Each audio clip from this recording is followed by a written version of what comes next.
The morning sun cast long shadows across the Whitmore ranch as Sarah Whitmore adjusted the fence post for the third time that week.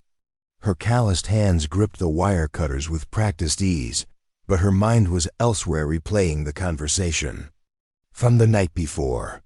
Marcus had looked her straight in the eye and said the words that had been haunting her dreams. "Sarah, I need to know everything.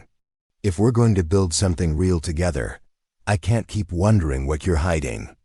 Before we jump back in, tell us where you're tuning in from. And if this story touches you, make sure you're subscribed, because tomorrow I've saved something extra special for you." She'd walked away without answering, the weight of 15 years pressing down on her shoulders like a lead blanket.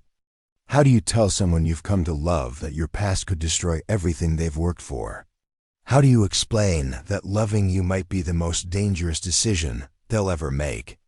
The story begins 3 months earlier when Marcus Hendricks first drove his dusty pickup truck down the gravel road leading to the Whitmore ranch. He wasn't looking for love, he was looking for cattle.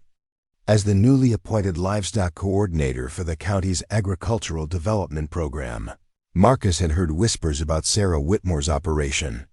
Some called her a miracle worker with animals. Others whispered darker things, wondering how a woman barely 35 had managed to build such a successful ranch seemingly overnight, and why she never talked about her life before arriving in Cedar Valley 5 years ago. Marcus had expected to meet a typical rancher, weathered, practical, maybe a little rough around the edges. What he hadn't expected was the woman who emerged from the main house that Tuesday morning, her auburn hair catching the light as she strode across the yard with the confidence of someone who'd earned every inch of ground she walked on. Sarah had been feeding the horses when she spotted the government vehicle approaching. Her stomach tightened with the familiar knot of anxiety that appeared whenever official-looking strangers showed up unannounced. She'd built this life carefully, methodically, always staying just under the radar. The last thing she needed was some bureaucrat asking too many questions. But when Marcus stepped out of his truck and introduced himself, something unexpected happened. Instead of the suspicious interrogation she'd braced for, he simply asked if he could see her operation. His genuine interest in her breeding program caught her off guard. Most officials who visited were looking for violations or shortcuts to criticize. Marcus seemed genuinely impressed by what she'd built. The tour of her facilities revealed the scope of Sarah's achievement. She ran 300 head of Black Angus cattle on 800 acres of prime grazing land. Her breeding records were meticulous, her pasture rotation system was textbook perfect, and her cattle showed the kind of health and conditioning that spoke to years of expert care. Marcus found himself asking more questions than his job required, drawn to the quiet intensity with which Sarah discussed her animals. What struck Marcus most wasn't just Sarah's expertise, it was the way she carried herself. There was a guardedness in her posture, a careful distance she maintained even during casual conversation. When he complimented her facilities, she accepted the praise with a polite nod, but quickly redirected the conversation back to technical details. When he asked how long she'd been ranching, her answer was vague, long enough to know what works. Their first real conversation happened by accident. Marcus had been documenting her herd management practices when one of Sarah's prize bulls, Thunder, managed to get tangled in a section of broken fence. The massive animal was thrashing dangerously, and Sarah immediately jumped into action. Without hesitation, she approached the 1,200-pound bull, speaking in low, soothing tones while carefully working to free the wire wrapped around his legs. Marcus watched in amazement as Sarah calmed the agitated animal with nothing but her voice and steady hands. Within minutes, Thunder was free and peacefully grazing as if nothing had happened. It was then that Marcus realized he was witnessing something special, not just skill, but an almost supernatural connection between Sarah and her animals. "Where did you learn to do that?" Marcus asked, genuinely awed. For the first time since he'd arrived, Sarah's carefully maintained composure slipped. A shadow crossed her face, and she was quiet for so long that Marcus wondered if she'd heard the question. Finally, she said, "You learn fast when you have to." That evening, Marcus found himself lingering longer than necessary, helping Sarah move cattle to fresh pasture. As they worked side by side, he began to see glimpses of the woman behind the professional facade. Sarah had a dry sense of humor that emerged when she was focused on her work. She knew every animal on her ranch by sight and could recite their medical histories from memory. Most surprisingly, she seemed genuinely happy when she was working with her cattle, a contentment that disappeared the moment the conversation turned personal. Over the following weeks, Marcus found reasons to return to the Whitmore Ranch. Officially, he was conducting the most thorough agricultural assessment in county history. Unofficially, he was falling for a woman who fascinated and frustrated him in equal measure. Sarah was brilliant, capable, and devastatingly beautiful when she smiled, which happened more frequently as she grew comfortable with his presence. But she was also guarded in ways that made Marcus wonder what she was protecting herself from. The turning point came during Marcus's fifth visit, when a violent thunderstorm struck Cedar Valley without warning. Marcus had been reviewing Sarah's pasture rotation schedules in her kitchen when the sky opened up with torrential rain and dangerous lightning.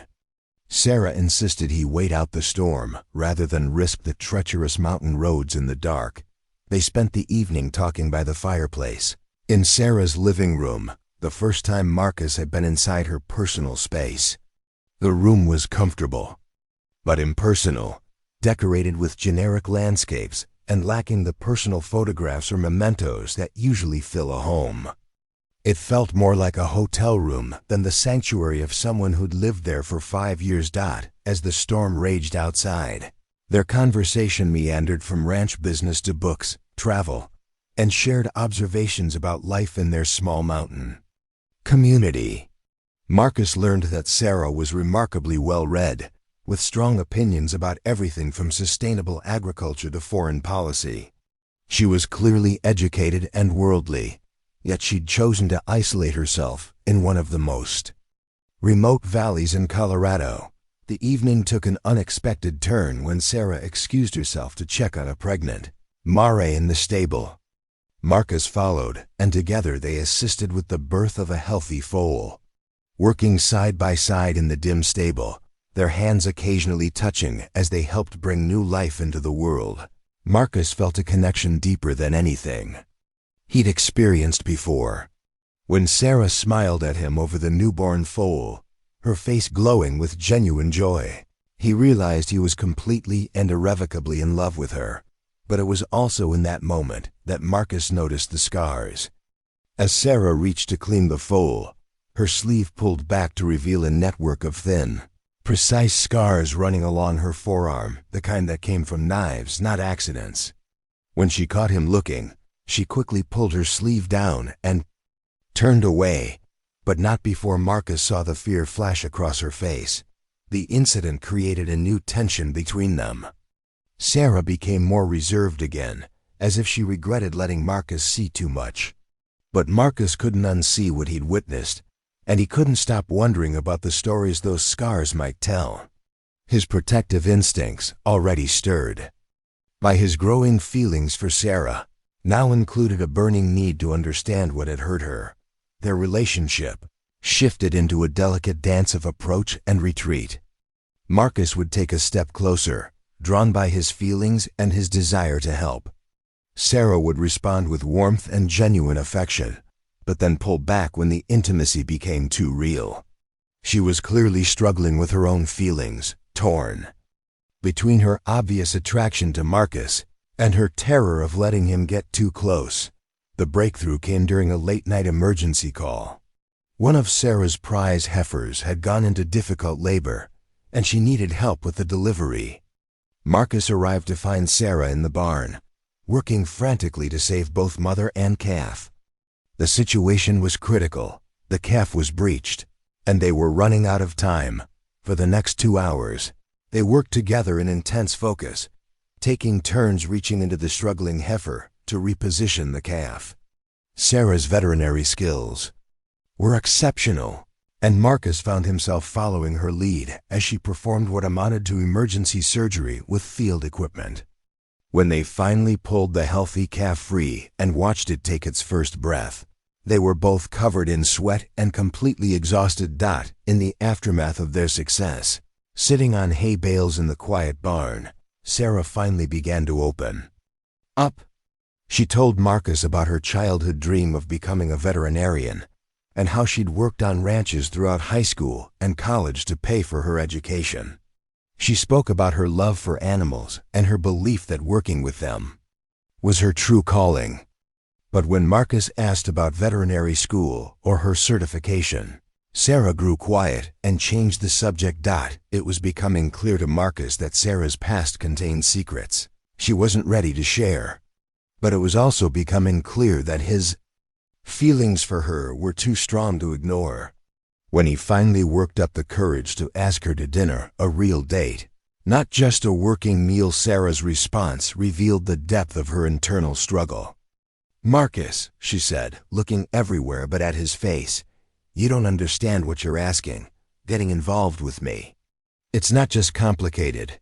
It could be dangerous." The word dangerous sent a chill through Marcus, but it also strengthened his resolve. Whatever Sarah was running from, whatever had put those scars on her arms and that fear in her eyes, he wanted to help her face it. He was falling in love with the strongest woman he'd ever met, and he couldn't accept that her past made their future impossible. Their first official date was dinner at Marcus's house, neutral territory where Sarah might feel more comfortable. Marcus cooked his grandmother's recipe for beef stew, and Sarah brought a bottle of wine and stories about her most challenging cattle deliveries. For a few hours, they existed in a bubble where the past didn't matter and the future seemed full of possibility. But the bubble burst when Sarah's phone rang just as they were clearing the dinner dishes. She glanced at the screen and went completely white. Without answering the call, she grabbed her jacket and headed for the door. "I have to go," she said, her voice tight with barely controlled panic. "I'm sorry, Marcus. I can't. This was a mistake." Marcus followed her outside, desperate to understand what had just happened. "Sarah, wait. Whatever that was, we can talk about it.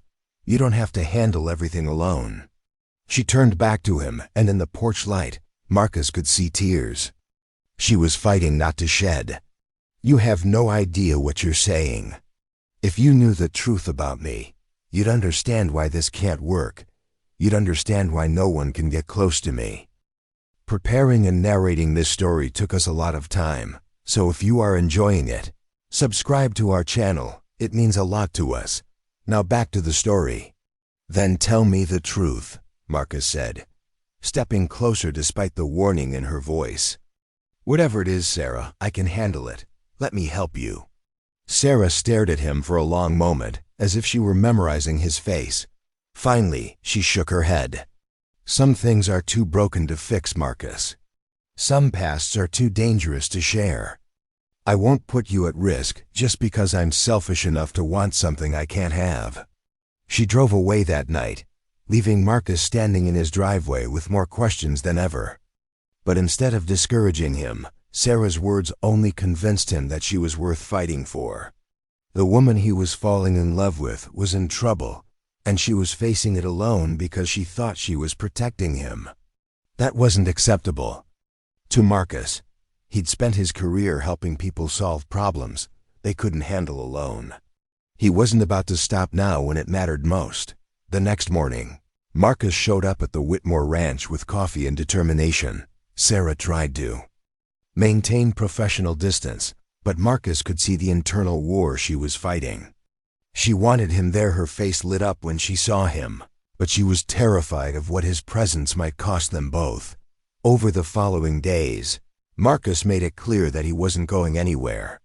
He helped with ranch work, brought lunch when Sarah forgot to eat, and gradually, patiently, began to earn her trust.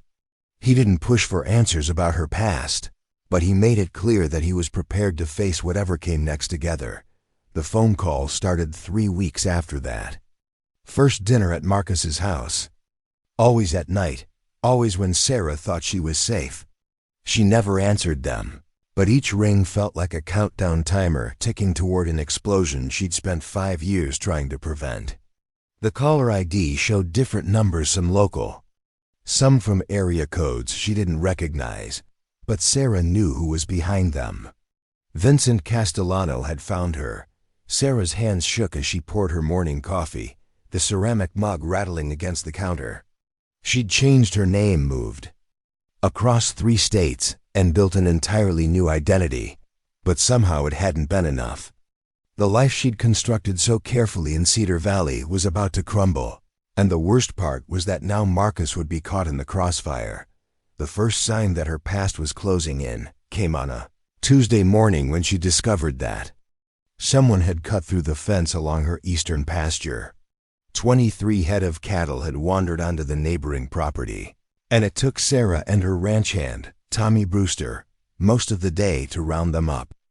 At first glance, it looked like simple vandalism, teenagers from town, maybe, or disgruntled locals who resented her success. But Sarah noticed details that made her blood run cold. The cut was precise, made with professional bolt cutters. The wire had been twisted in a specific pattern, 3 loops clockwise, then a straight pull that Sarah recognized as Vincent's signature. It was his way of letting her know he was close, that he could reach her whenever he wanted. The same signature had appeared on the warehouse fence the night she'd finally escaped Chicago. Bleeding and broken, but alive. Marcus arrived that afternoon to find Sarah in the barn, methodically cleaning every weapon she owned. Her rifle collection, which Marcus had assumed was for predator control, suddenly took on a more sinister meaning as he watched her check the action on a military-grade scope. "Expecting trouble?" Marcus asked, trying to keep his tone light despite the knot forming in his stomach. Sarah didn't look up from the weapon she was examining. "Trouble has a way of finding me whether I expect it or not." "Sarah, you're scaring me. What's really going on here?" For a moment, Marcus thought she might actually tell him the truth. Her shoulders sagged, and she set down the rifle with hands that trembled slightly. But then her phone buzzed with a text message, and whatever vulnerability Marcus had glimpsed vanished behind a wall of steel determination. "You need to stay away from here for a while," Sarah said, her voice flat and professional. "Take some vacation time, visit family, just ... Don't come back until I tell you it's safe." "Like hell," Marcus replied, his own protective instincts kicking into overdrive. "Whatever this is, we face it together. That's what people do when they care about each other." Sarah's laugh was bitter and sharp. "You think caring about me makes you stronger? It makes you a target, Marcus. It gives you leverage." The word leverage hung in the air between them like a loaded gun. Marcus had spent enough time in rural law enforcement before his current job to understand what that meant. Someone from Sarah's past wasn't just threatening her. They were threatening to hurt the people she cared about, to control her. That night, Sarah made her decision. She would leave Cedar Valley, disappear again, and hope that Vincent would follow her trail away from Marcus and the life she'd built. She'd done it before. She could do it again. The thought of abandoning everything she'd worked for made her physically sick, but the alternative, watching Vincent destroy Marcus to get to her, was unthinkable. She was packing her most essential belongings when Marcus appeared in her bedroom doorway, his face grim with determination. "Don't even think about it," he said, stepping into the room and closing the door behind him. "Running away won't solve this. It'll just postpone it." "You don't understand," Sarah said, shoving clothes into a duffel bag with mechanical efficiency. "This isn't some ex-boyfriend with hurt feelings. This is someone who will kill you to make a point. Someone who enjoys causing pain." "Then tell me who he is," Marcus demanded, crossing the room and gently taking the bag from her hands. "Tell me what he wants, and let me help you figure out how to stop him." Sarah stared at Marcus for a long moment, seeing not just the man she loved, but the future she was about to lose.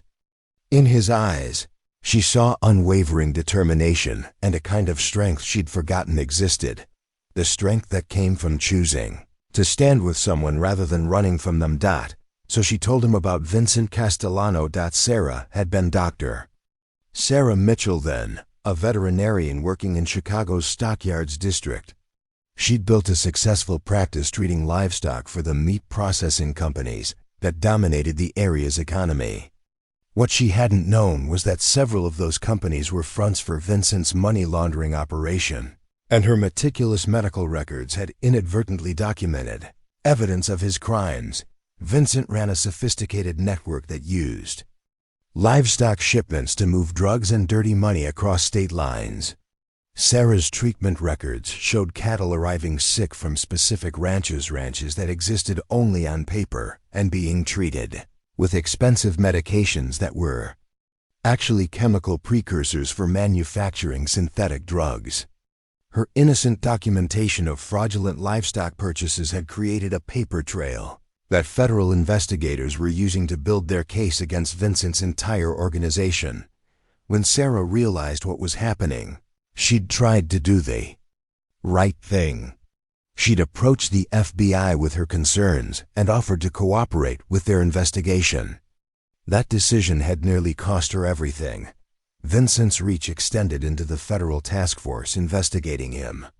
Within days of Sarah's meeting with the FBI, she'd received her first warning, a dead horse left in her clinic's parking lot, with a note, "Stop asking questions or you'll join him." When she'd refused to back down, the threats escalated rapidly. They killed her clinic partner, Dr. James Crawford, and made it look like a random robbery. They burned down her apartment building, forcing her to flee with nothing but the clothes on her back. Finally, they'd grabbed Sarah herself, holding her for 3 days in a warehouse on the outskirts of Chicago, while Vincent personally delivered his ultimatum: disappear forever, or watch everyone she'd ever cared about die slowly. Sarah had agreed to Vincent's terms, but she'd also made her own plan. On her last night in captivity, she'd managed to escape by setting fire to the warehouse and fighting her way out through Vincent's guards. The scars on her arms weren't from knives, they were from crawling through broken glass and twisted metal. While the building burned around her, she'd made it to safety, but not before Vincent had sworn that he would find her eventually and finish what he'd started. Marcus listened to Sarah's story in silence, his face growing darker with each revelation. When she finished, he was quiet for a long time, processing the magnitude of what she'd survived and the danger they were both now facing. "How long has he been looking for you?" Marcus finally asked. 5 years. "I thought I'd covered my tracks." "Well enough, but apparently not." Sarah gestured toward her phone, which had been buzzing intermittently with unknown numbers. "Those calls started right after we had dinner at your house. I think he's been watching me, waiting to see if I'd get close to anyone.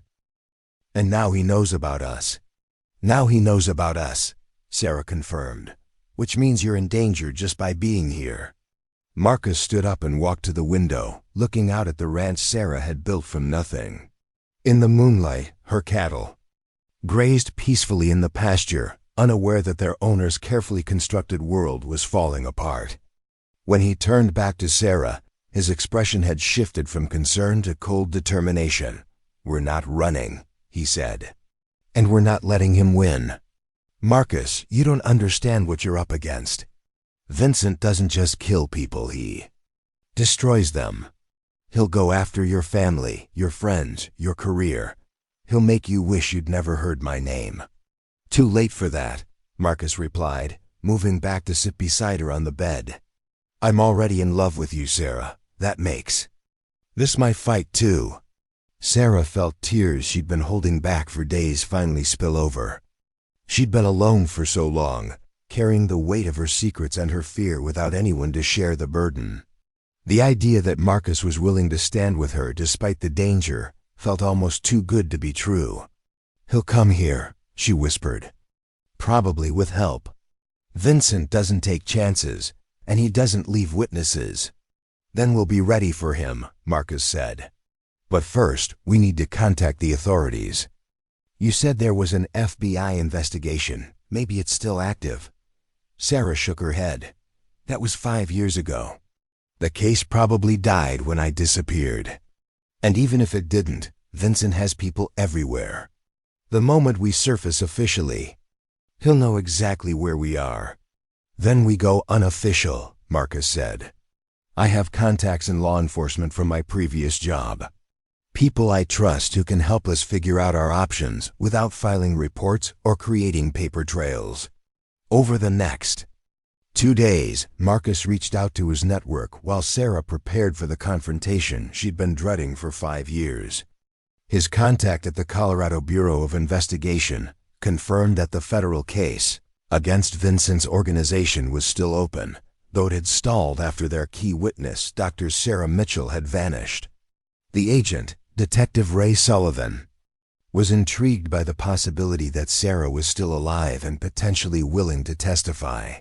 But Detective Sullivan also brought sobering news about Vincent's current situation. He'd avoided federal prosecution so far, but his organization had grown more violent and more powerful in the intervening years. He now controlled most of the illegal livestock trafficking between Chicago and the West Coast, and he'd eliminated dozens of people who'd crossed him or threatened his operation. Your friend is right to be scared, Detective Sullivan told Marcus during a secure phone call. Castellano is a psychopath with resources and connections, but he's also getting desperate. The feds have been closing in on his money laundering operation, and he's made enough enemies that his own people are starting to turn on him. If Dr. Mitchell is willing to come forward with her evidence, we might be able to put him away for good. And if we can't, Marcus asked, then you'd better be prepared to disappear permanently, because he won't stop coming until she's dead. That night, Marcus and Sarah sat in her kitchen planning their next move. They could contact the FBI officially, hope that their protection program was better than Vincent's network, and trust that justice would prevail. Or they could continue running, always looking over their shoulders, never able to build anything lasting. Both options felt like losing. There's a third choice, Sarah said suddenly, looking up from the map they'd been studying. We could make him come to us. Here, on our terms, on ground we know. Marcus stared at her. You want to use yourself as bait. Vincent wants me dead. But he also wants to send a message. He wants people to know what happens when you cross him. If we can get him here, away from his support network, maybe we can end this once and for all. That's insane, Sarah, and incredibly dangerous. More dangerous than spending the rest of our lives running? More dangerous than letting him pick the time and place for our final confrontation. Marcus was quiet for a long time, considering her proposal. Finally, he nodded slowly. If we do this, we do it smart. We get backup, we control the situation, and we make sure Vincent doesn't walk away to threaten anyone else ever again. Sarah reached across the table and took Marcus's hand, feeling a surge of hope for the first time in weeks. She wasn't facing this alone anymore. Whatever came next, they would face it together. The next morning, they began planning Vincent Castellano's final visit to the Whitmore Ranch. The plan began to take shape on a crisp October morning as Sarah and Marcus sat in Detective Sullivan's unmarked vehicle, parked on a remote Forest Service road, 30 miles from the Whitmore Ranch. Sullivan had driven down from Denver after Marcus's call, bringing with him a wealth of tactical experience and a burning desire to finally put Vincent Castellano behind bars. The beauty of your ranch's location is also its biggest vulnerability, Sullivan explained, spreading aerial photographs across the dashboard. You're isolated enough that Castellano won't worry about civilian casualties, but that same isolation means backup will be 20 minutes away at best. Sarah studied the satellite images of her property, seeing her sanctuary through the eyes of someone planning a battle. The main house sat in a valley surrounded by rolling hills and thick stands of pine trees. Multiple access roads wound through the property, offering both escape routes and potential ambush points. Her cattle grazed in fenced pastures that could provide cover or become death traps, depending on how events unfolded. "Vincent won't come alone," Sarah said, tracing the perimeter of her property with her finger. "He travels with at least 4 bodyguards, all ex-military. They'll scout the area first, probably for days, before he makes his move, which gives us time to prepare," Marcus added. "We know the terrain better than they do, and we can control when and where the confrontation happens." Sullivan nodded approvingly. "The key is making Castellano believe he's walking into a trap of his own making. We need him confident, maybe a little arrogant. Confident people make mistakes." They spent the next 3 hours developing what Sullivan dubbed Operation Homestead, a careful orchestration of surveillance, misdirection, and tactical positioning that would hopefully end with Vincent in federal custody rather than Sarah in a grave. The plan relied heavily on Sarah's intimate knowledge of her ranch and Marcus's background in crisis management, but it also required them to trust people they'd never met and equipment they'd never used. Sullivan's team consisted of 6 federal agents, all volunteers who understood that this operation existed in a legal gray area. They couldn't officially sanction using a civilian as bait, but they could position themselves to respond when a known fugitive made his move. The distinction was important for their careers and their consciences, but Sarah wondered if it would matter when bullets started flying. The first phase involved making Sarah visible and vulnerable. She resumed her normal routine, visiting the feed store in town, attending the monthly Ranchers Association meeting, and even accepting an invitation to judge the county fair's livestock competition. To anyone watching, Dr. Sarah Mitchell had finally stopped running and settled into her new life as Sarah Whitmore, successful rancher and pillar of the community. Meanwhile, Marcus coordinated with Sullivan's technical team to establish surveillance coverage across the ranch property.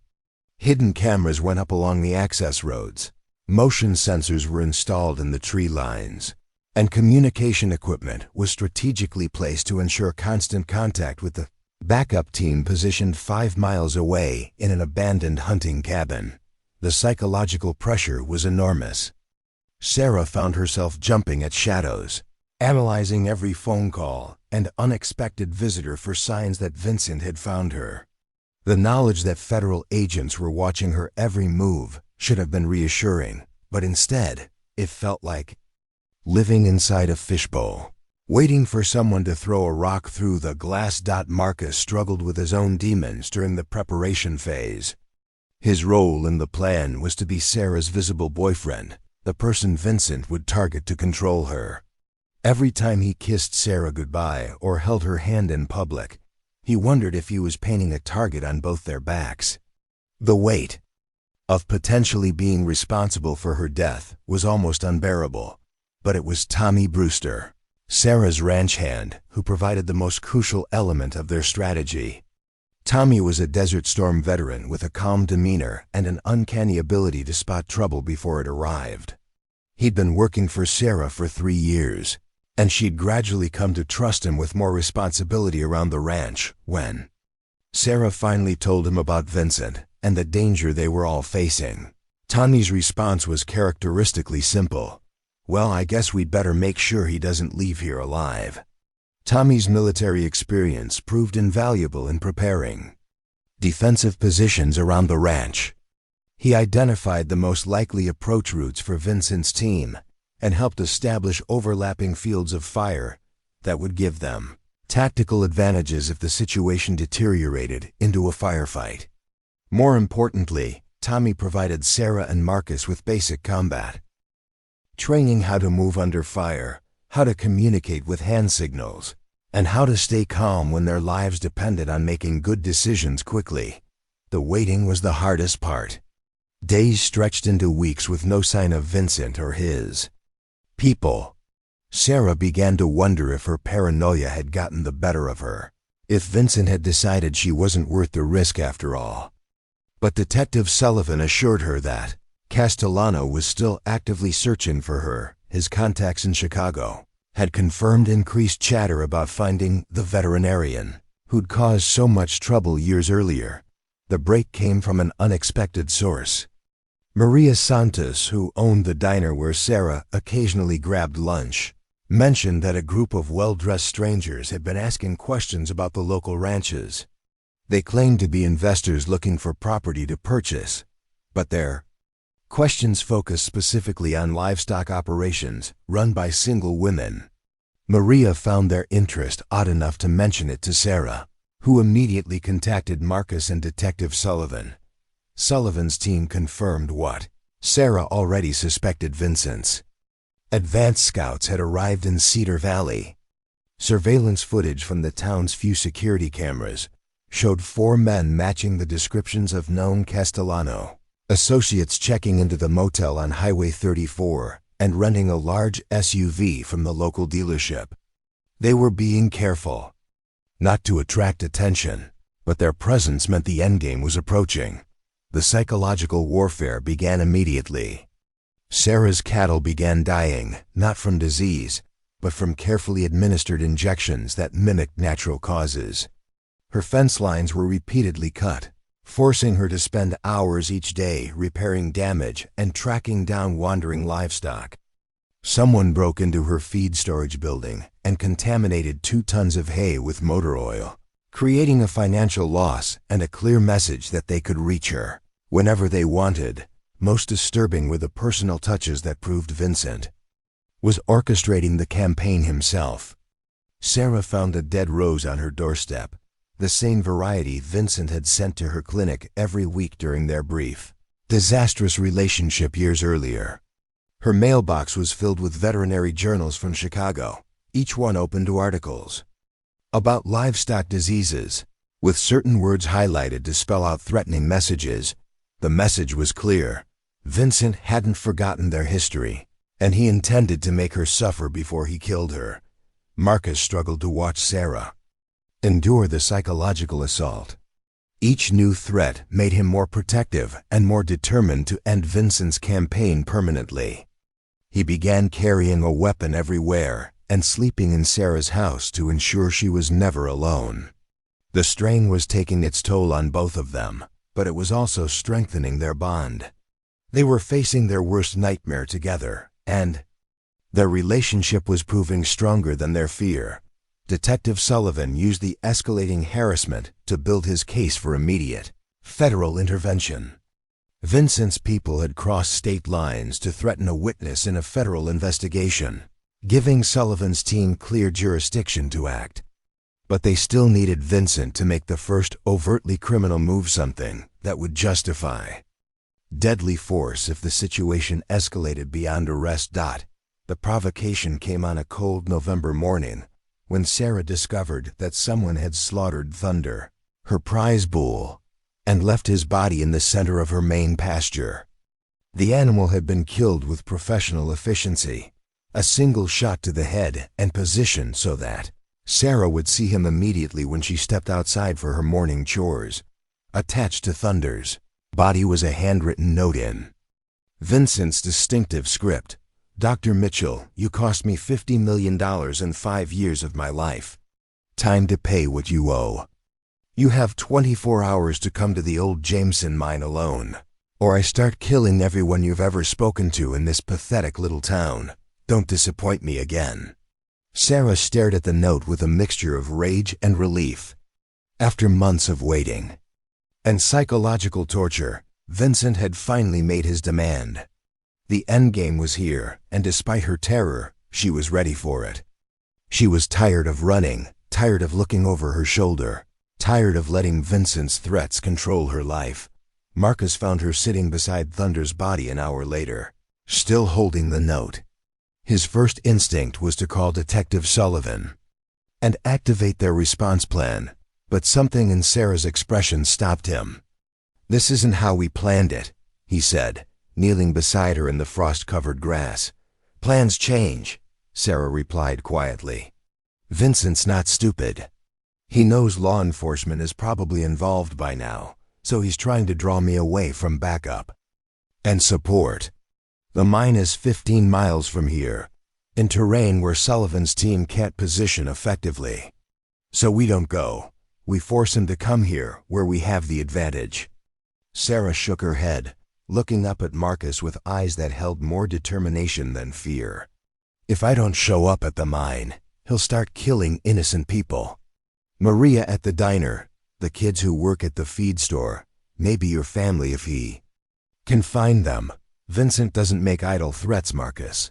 He'll turn this entire valley into a war zone to get to me." Marcus understood the impossible choice Vincent had presented them with. Go to the mine and face almost certain death in a location of Vincent's choosing, or refuse and watch him systematically murder innocent people until Sarah gave in. There was no good option, only degrees of catastrophe. "Then we modify the plan," Marcus said, pulling out his phone to call Detective Sullivan. "We go to the mine, but we go on our terms, with backup and support. Vincent wants a final confrontation? We'll give him one he won't survive." As Marcus made his call, Sarah continued staring at Thunder's body, thinking about the journey that had brought her to this moment. 5 years ago, she'd been a broken woman fleeing Chicago with nothing but her life and her determination to disappear. Now she was about to face her worst nightmare, but she wasn't facing it alone. She had Marcus, she had Detective Sullivan's team, and she had her own strength she'd almost forgotten she possessed. Vincent Castellano wanted to finish what he'd started in that Chicago warehouse. Sarah was ready to let him try. But this time, she wouldn't be running when the smoke cleared. The abandoned Jameson mine sat like a scar on the mountainside, its entrance yawning black against the gray November sky. Detective Sullivan crouched behind a cluster of boulders 200 yards from the mine opening, studying the terrain through high-powered binoculars. The location Vincent had chosen was tactically brilliant open ground that offered no cover for approaching forces, with multiple escape routes leading deeper into the mountain wilderness. "He's already here," Sullivan radioed to his team. "I count at least 3 vehicles positioned around the backside of the ridge, and movement in the trees above the mine entrance. Looks like he brought more people than we expected." Sarah adjusted her bulletproof vest and checked her weapon for the 5th time in 10 minutes.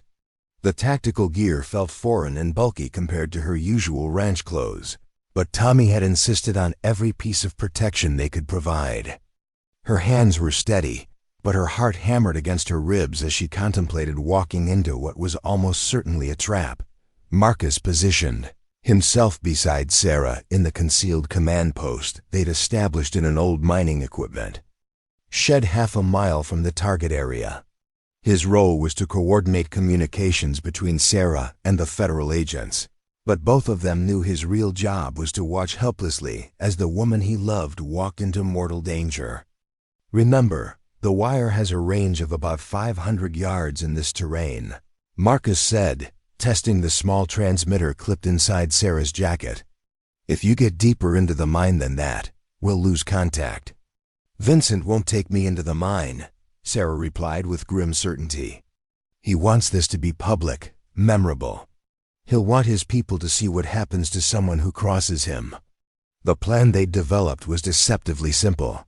Sarah would approach the mine alone, as Vincent had demanded, but she would be carrying both audio and video surveillance equipment that would broadcast everything to Sullivan's team. The moment Vincent revealed himself or made any threatening moves, the federal agents would move in from 3 different directions, trapping him and his associates in a coordinated takedown.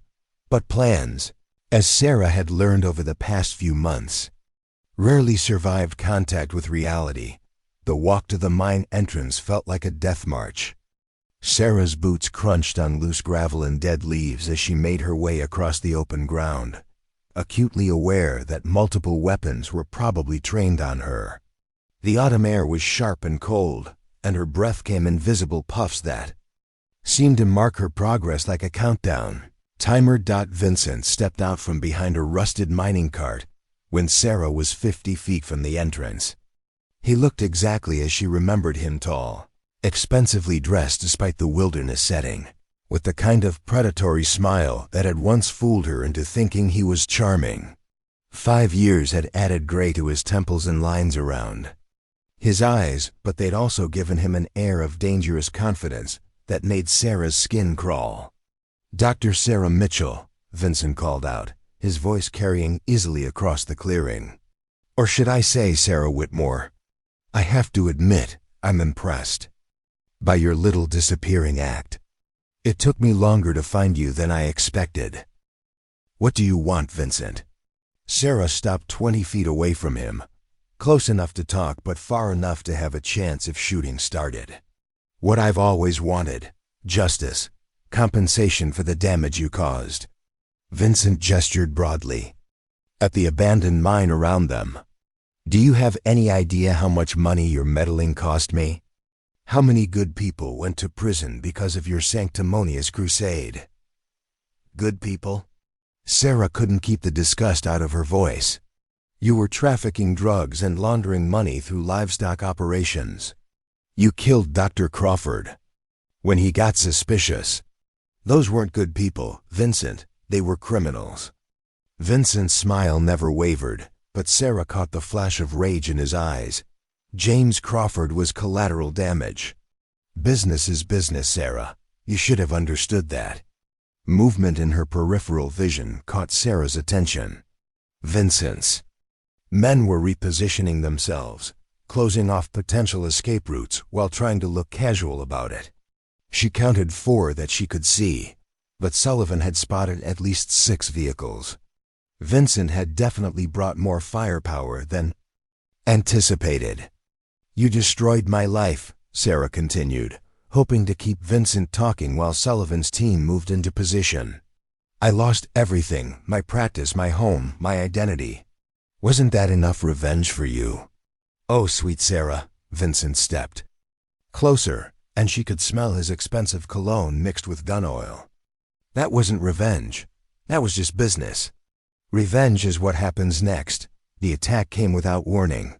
One of Vincent's men, positioned in the trees above the mine entrance, opened fire with an automatic weapon, forcing Sarah to dive behind.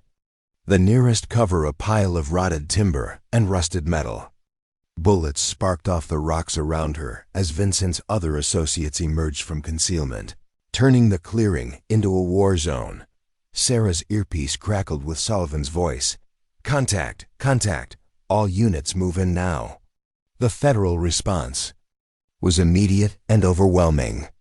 Sullivan's team had positioned themselves in a triangle around the mine site, and they opened fire from 3 directions simultaneously, catching Vincent's people in a crossfire they hadn't anticipated. The tactical advantage shifted in seconds from Vincent's ambush to a coordinated law enforcement takedown, but Vincent himself had vanished during the first seconds of gunfire, disappearing into the mine entrance like smoke.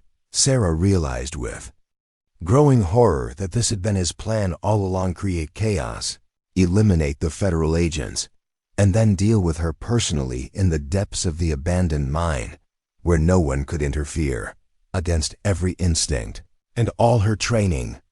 Sarah made a decision that would have made Marcus and Detective Sullivan furious. Instead of staying in cover and waiting for backup to secure the area, she grabbed a flashlight and headed into the mine after Vincent. She couldn't let him escape again, couldn't spend the rest of her life wondering when he would surface to destroy everything she tried to build.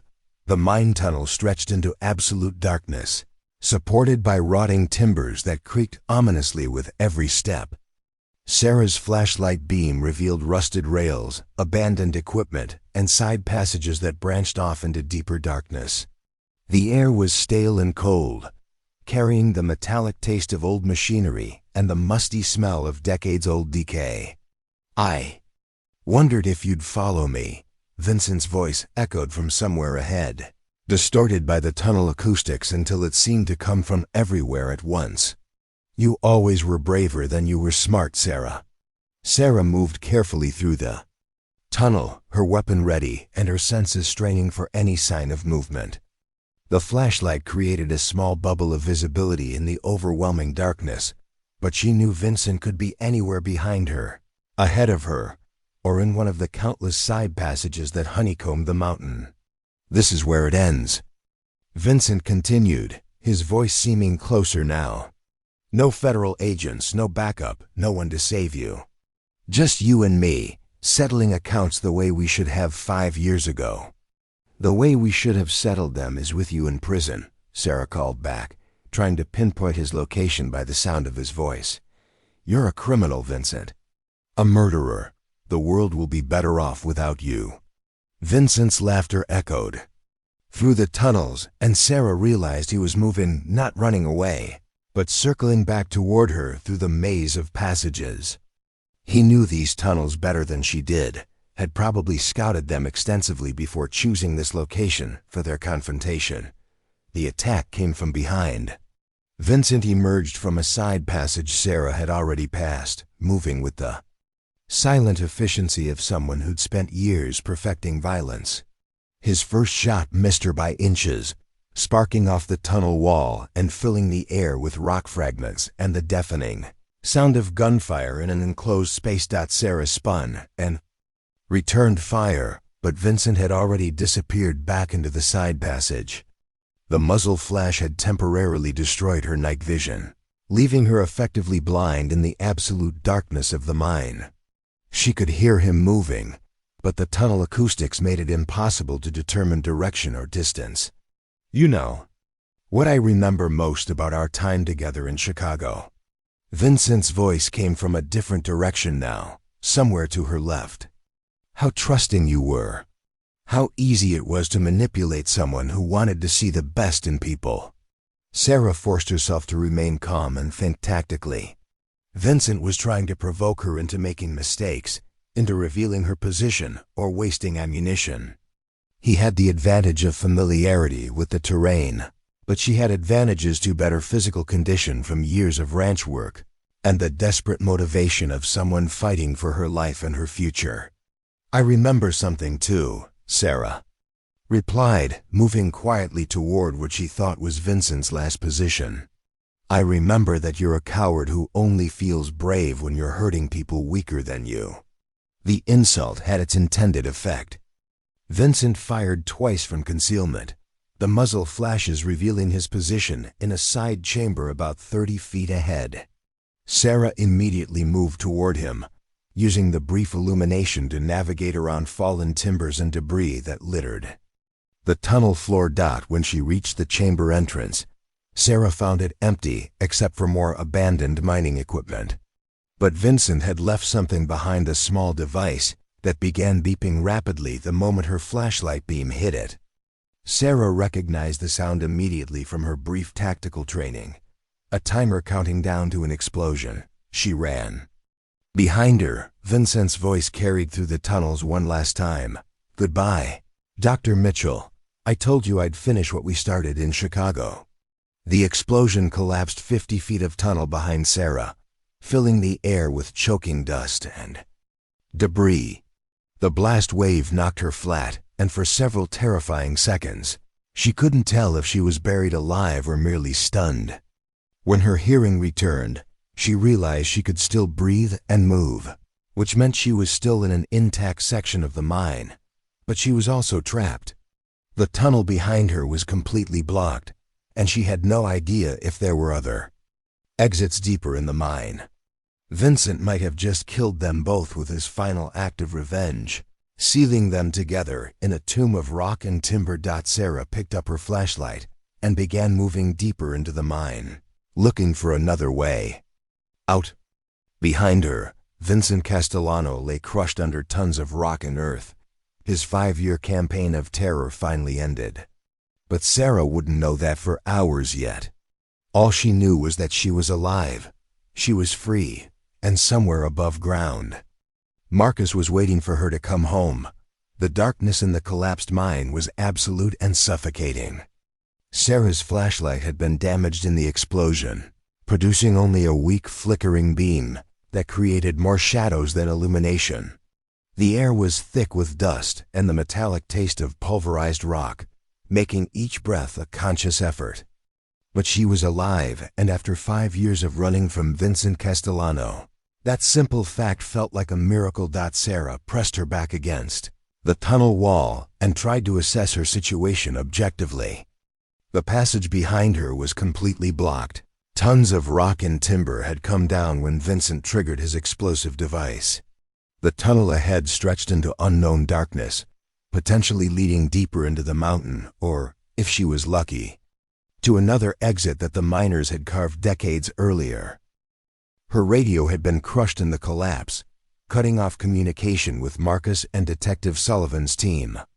By now, they would have heard the explosion and seen the dust cloud rising from the mine entrance. They would assume she was dead, buried alongside Vincent in the rubble of his final revenge. The thought of Marcus believing she was gone made Sarah's chest tighten with an emotion that had nothing to do with her physical injuries. But Vincent's voice no longer echoed through the tunnels. The oppressive sense of being hunted that had followed Sarah for months was gone, replaced by an unexpected feeling of lightness. Even trapped underground with uncertain prospects of escape, she felt freer than she had since leaving Chicago 5 years earlier. Vincent Castellano was dead, and with him died the shadow that had darkened every decision she'd made, every relationship she'd avoided, every dream she'd abandoned. Sarah began moving deeper into the mine, using her damaged flashlight to navigate around fallen beams and rusted equipment. The tunnel split into 3 branches about 100 yards from the collapse site, and she paused to consider her options. The leftmost passage angled downward and felt warmer, suggesting it might lead to lower levels where she could become hopelessly lost. The center passage was partially flooded with stagnant water that reflected her faint light like black mirrors. The rightmost tunnel angled upward and carried a faint current of fresher air. She chose the right passage and began climbing through the darkness. Above ground, Marcus paced frantically behind the command post while Detective Sullivan coordinated the rescue operation. The explosion had been visible from their position, a gout of dust and debris erupting from the mine entrance like a volcanic blast.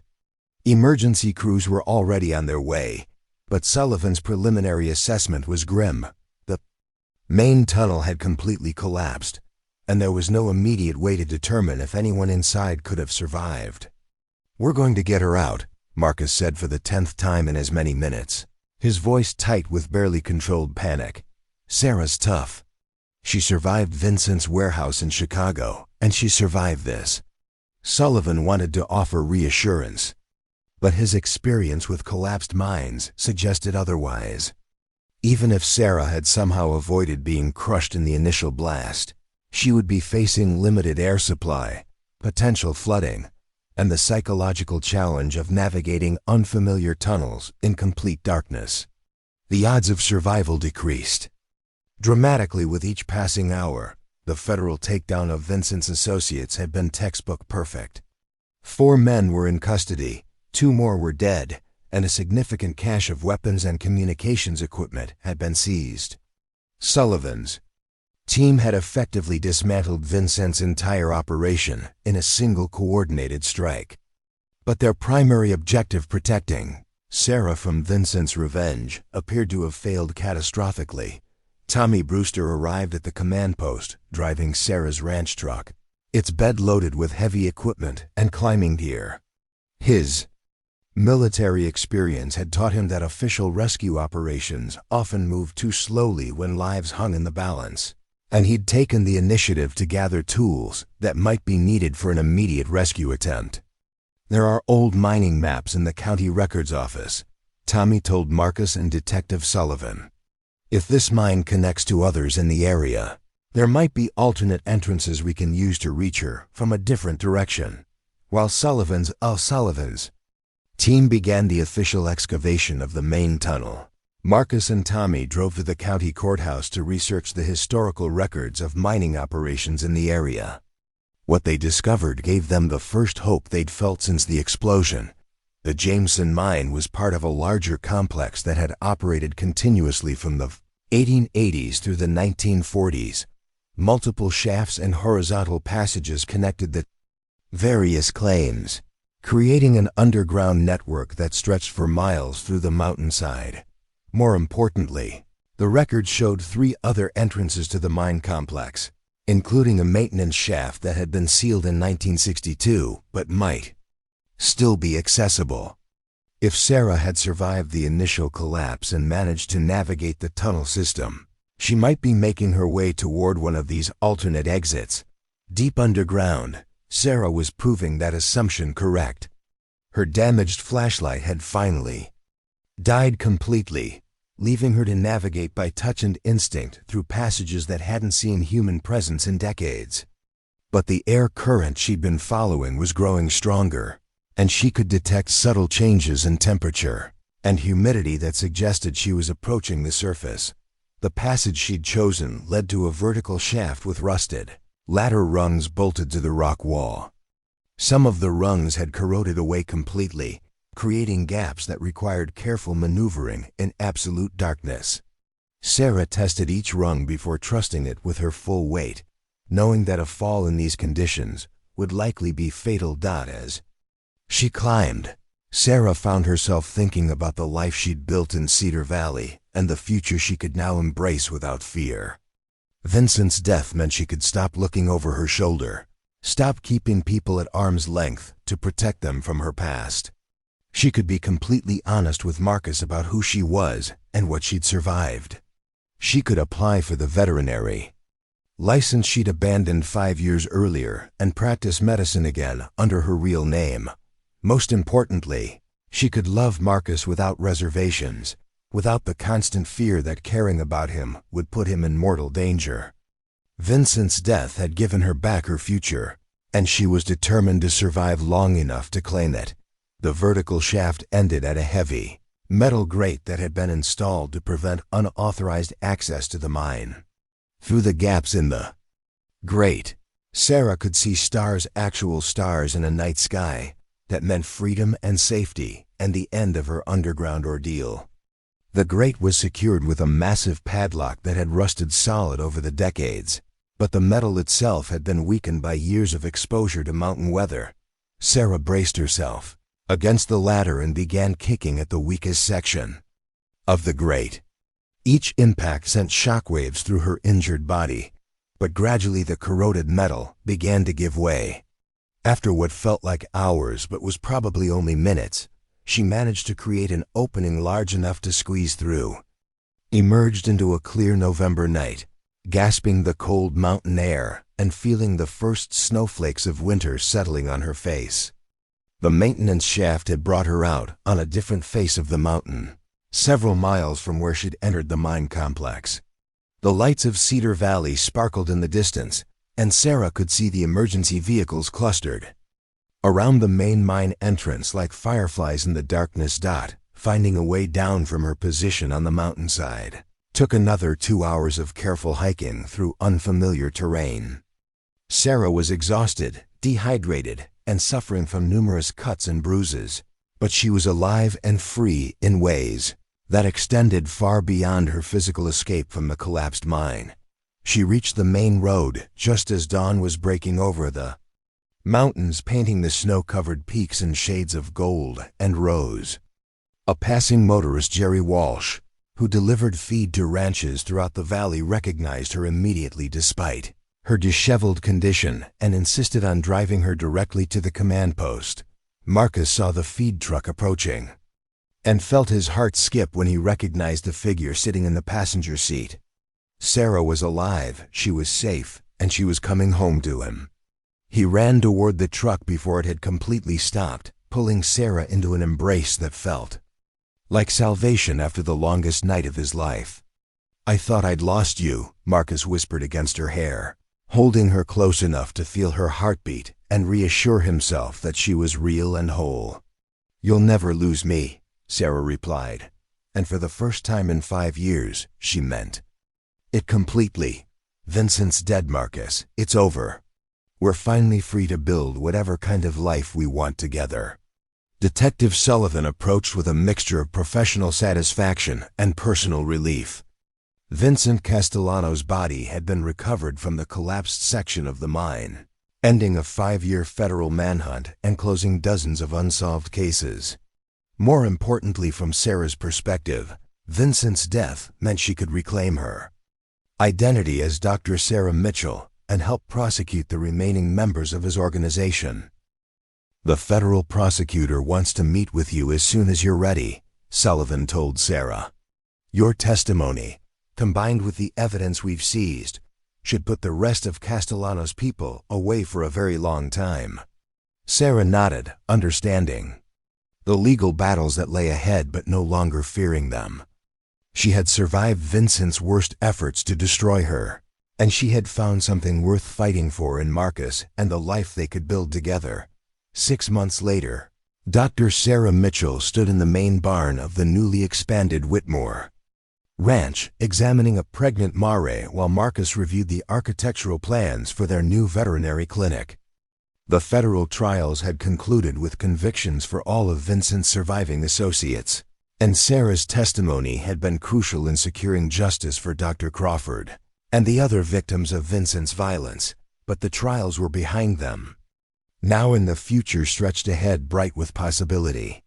Sarah had her veterinary license back. Marcus had accepted a promotion that would keep him in Cedar Valley permanently, and they were planning a wedding for the following spring.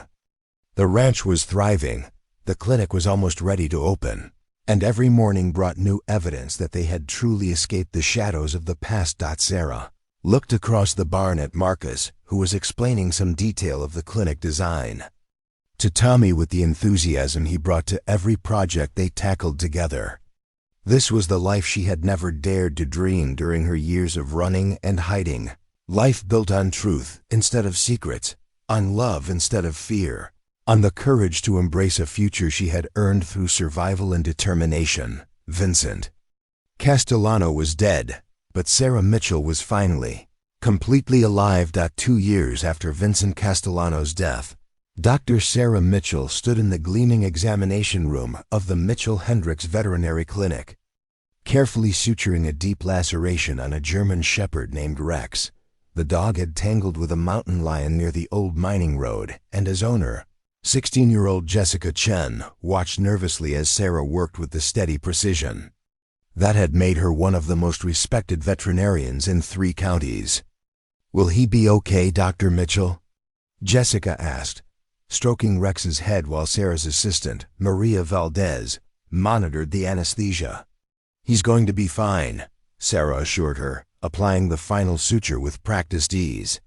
"Rex is tough and he got lucky. A few inches higher, and this could have been much more serious." The clinic had been operating for 18 months now, and Sarah had thrown herself into building a practice that served both the large livestock operations and the companion animals throughout the region. She'd hired 2 additional veterinarians and a full support staff, creating jobs and bringing advanced animal care to a community that had previously had to travel hours for specialized treatment. But success brought its own complications. And lately Sarah had been struggling with challenges she'd never anticipated during her years of hiding from Vincent. Dr. Amanda Foster, a recent veterinary school graduate Sarah had hired 6 months earlier, knocked on the examination room door. "Dr. Mitchell, there's someone here to see you. Says it's about a federal case from Chicago." Sarah's hands stilled for a moment, then resumed their work on Rex's bandage. She'd testified in the trials that had sent Vincent's associates to prison, and those cases had been closed for over a year. The appearance of another federal investigator suggested either an appeal process or, more troubling, the discovery of additional crimes connected to Vincent's organization. "Tell them I'll be right out," Sarah said, stripping off her surgical gloves. "Maria, can you handle Rex's recovery? I'll check on him before I head home." The federal agent waiting in Sarah's office was a woman about her own age, with short auburn hair and the kind of direct gaze that suggested she didn't waste time on pleasantries. She introduced herself as Special Agent Lisa Park from the FBI's Financial Crimes Division, and she carried a briefcase that looked ominously thick. "Dr. Mitchell, thank you for seeing me. I know this is unexpected, but we've uncovered some information."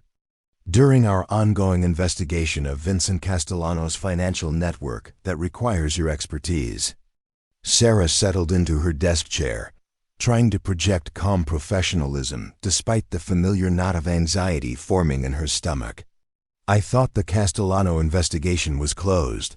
The trials ended more than a year ago. The criminal trials. Yes, but financial investigations often continue for years as we trace assets and recover funds for victims. Agent Park opened her briefcase and withdrew a stack of documents. We've discovered that Castellano maintained several offshore accounts and shell companies that we're just now able to access. Some of the transactions in those accounts relate directly to your veterinary practice in Chicago. Sarah frowned, trying to understand the implications. My practice was legitimate. I never had any involvement in Vincent's money laundering operations. We know that, Agent Park said quickly. But Castellano was using your clinic's billing system to create fraudulent invoices for veterinary services that were never performed. He was essentially washing money through your practice without your knowledge, using the legitimate reputation you'd built to cover illegal transactions. The revelation hit Sarah like a physical blow.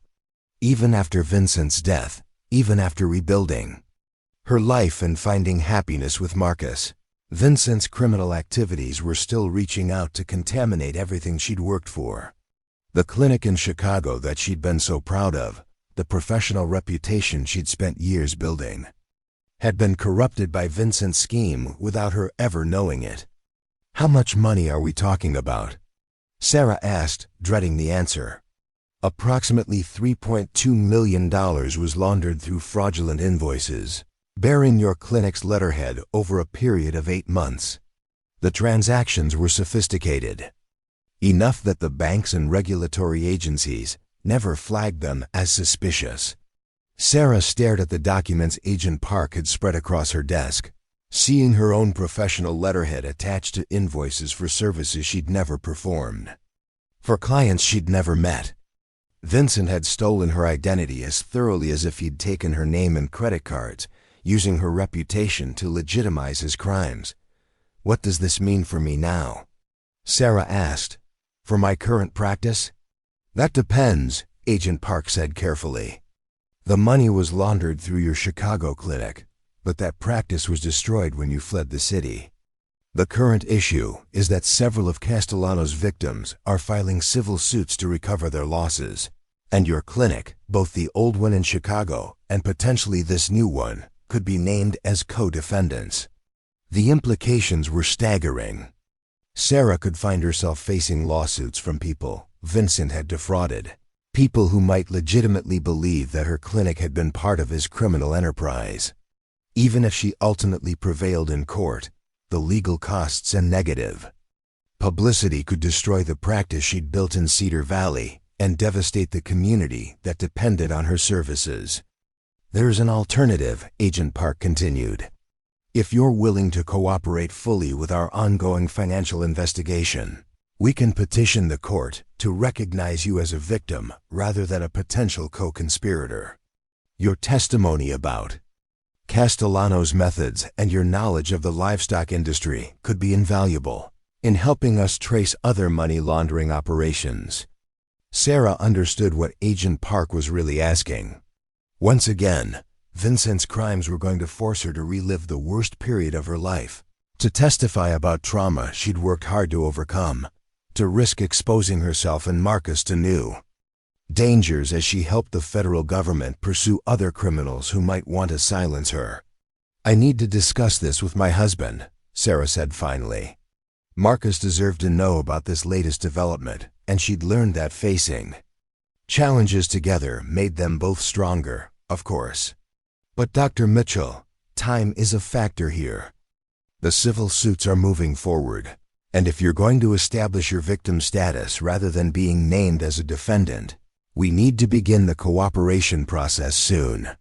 That evening, Sarah and Marcus sat on the porch of their ranch house, watching their horses graze in the pasture while Sarah explained Agent Park's visit and the new complications Vincent's crimes had created. Marcus listened without interruption, his face growing darker as he understood the scope of the problem. So, even after everything we've been through, Vincent is still causing trouble, Marcus said when Sarah finished her explanation. The worst part is that I never knew, Sarah replied, leaning against Marcus's shoulder. I was so proud of that clinic, so careful about maintaining professional standards, and he was using it to launder money the entire time. It makes me feel violated all over again. Marcus was quiet for a long moment, considering their options. What does your gut tell you about cooperating with this new investigation? Part of me wants to refuse, to not give Vincent's legacy any more power over our lives. But if I don't cooperate, innocent people might not recover the money he stole from them. And the lawsuits could destroy everything we've built here. Then we cooperate, Marcus said simply.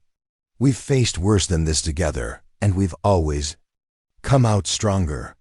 Besides, you're one of the most honest people I know. No court is going to believe you were willingly involved in money laundering. Their conversation was interrupted by headlights turning into their driveway. Tommy Brewster's pickup truck approached the house, and Sarah could see the tension in his posture even from a distance.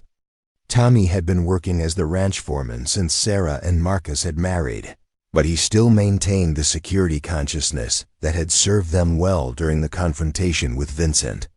We might have a problem, Tommy said without preamble. As he climbed the porch steps, I was in town getting supplies, and there's been talk at Murphy's bar about some strangers asking questions about the clinic and your background.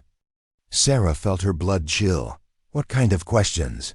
Professional stuff mostly. How long you've been practicing here, whether you handle large livestock operations, if you've ever worked in Chicago. But also personal questions about your marriage to Marcus, about the ranch's finances, about your daily routines. Marcus stood up, his protective instincts immediately activated. Did anyone get a good look at these strangers? 3 men, well-dressed, driving a rental car with Illinois plates. They claimed to be considering opening a livestock operation in the area and wanted to know about veterinary services.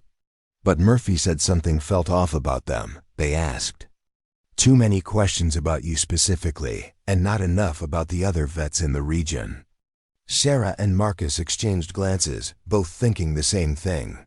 Vincent was dead, but his criminal organization had extended far beyond his personal control. Other members of his network might have survived the federal prosecutions, and they might view Sarah as a continuing threat to their operations. I'm calling Agent Park, Sarah said, pulling out her phone. If there are other people from Vincent's organization still active, the FBI needs to know about it. But when Sarah tried to reach Agent Park, she discovered that the phone number on the business card led to a disconnected line. A call to the FBI's main number in Denver revealed that there was no Agent Lisa Park in the Financial Crimes Division, and no ongoing investigation of Vincent Castellano's offshore accounts. The realization hit all 3 of them at the same time. Someone was impersonating a federal agent to get close to Sarah, and that someone had spent an entire afternoon in her clinic, asking questions and gathering information about her life and practice. We need to get out of here, Marcus said, moving toward the house to gather emergency supplies. If someone's running a con this sophisticated, they're planning something major. But as Tommy's truck lights swept across the yard, they illuminated 3 vehicles blocking the ranch's main exit road. Dark figures emerged from the cars, moving with military precision toward the house. Sarah's nightmare was beginning again, but this time the threat came from people she couldn't identify, with motives she couldn't understand. The old escape route, Tommy said urgently, referring to a back trail through the mountains that they'd established during their preparation for Vincent's assault. If we can reach the horses, we can get to the state road through the high country. As they moved toward the barn where their horses waited, Sarah realized that Vincent's death had not brought the closure she'd hoped for. His criminal network was larger and more complex than anyone had understood. And her testimony in the federal trials had apparently marked her as a target for revenge or elimination, but she was no longer the frightened woman who had fled Chicago 5 years earlier. She had Marcus, she had Tommy, and she had the hard-won knowledge that she could survive anything if she was willing to fight for her future. Whatever these new enemies wanted, they were about to discover that Dr. Sarah Mitchell had learned dangerous lessons from her previous encounters with Vincent's world. The escape through the mountain trail took 4 hours of hard riding through terrain that would have been challenging in daylight. In the darkness, with armed pursuers somewhere behind them, the journey became a test of both horsemanship and nerve.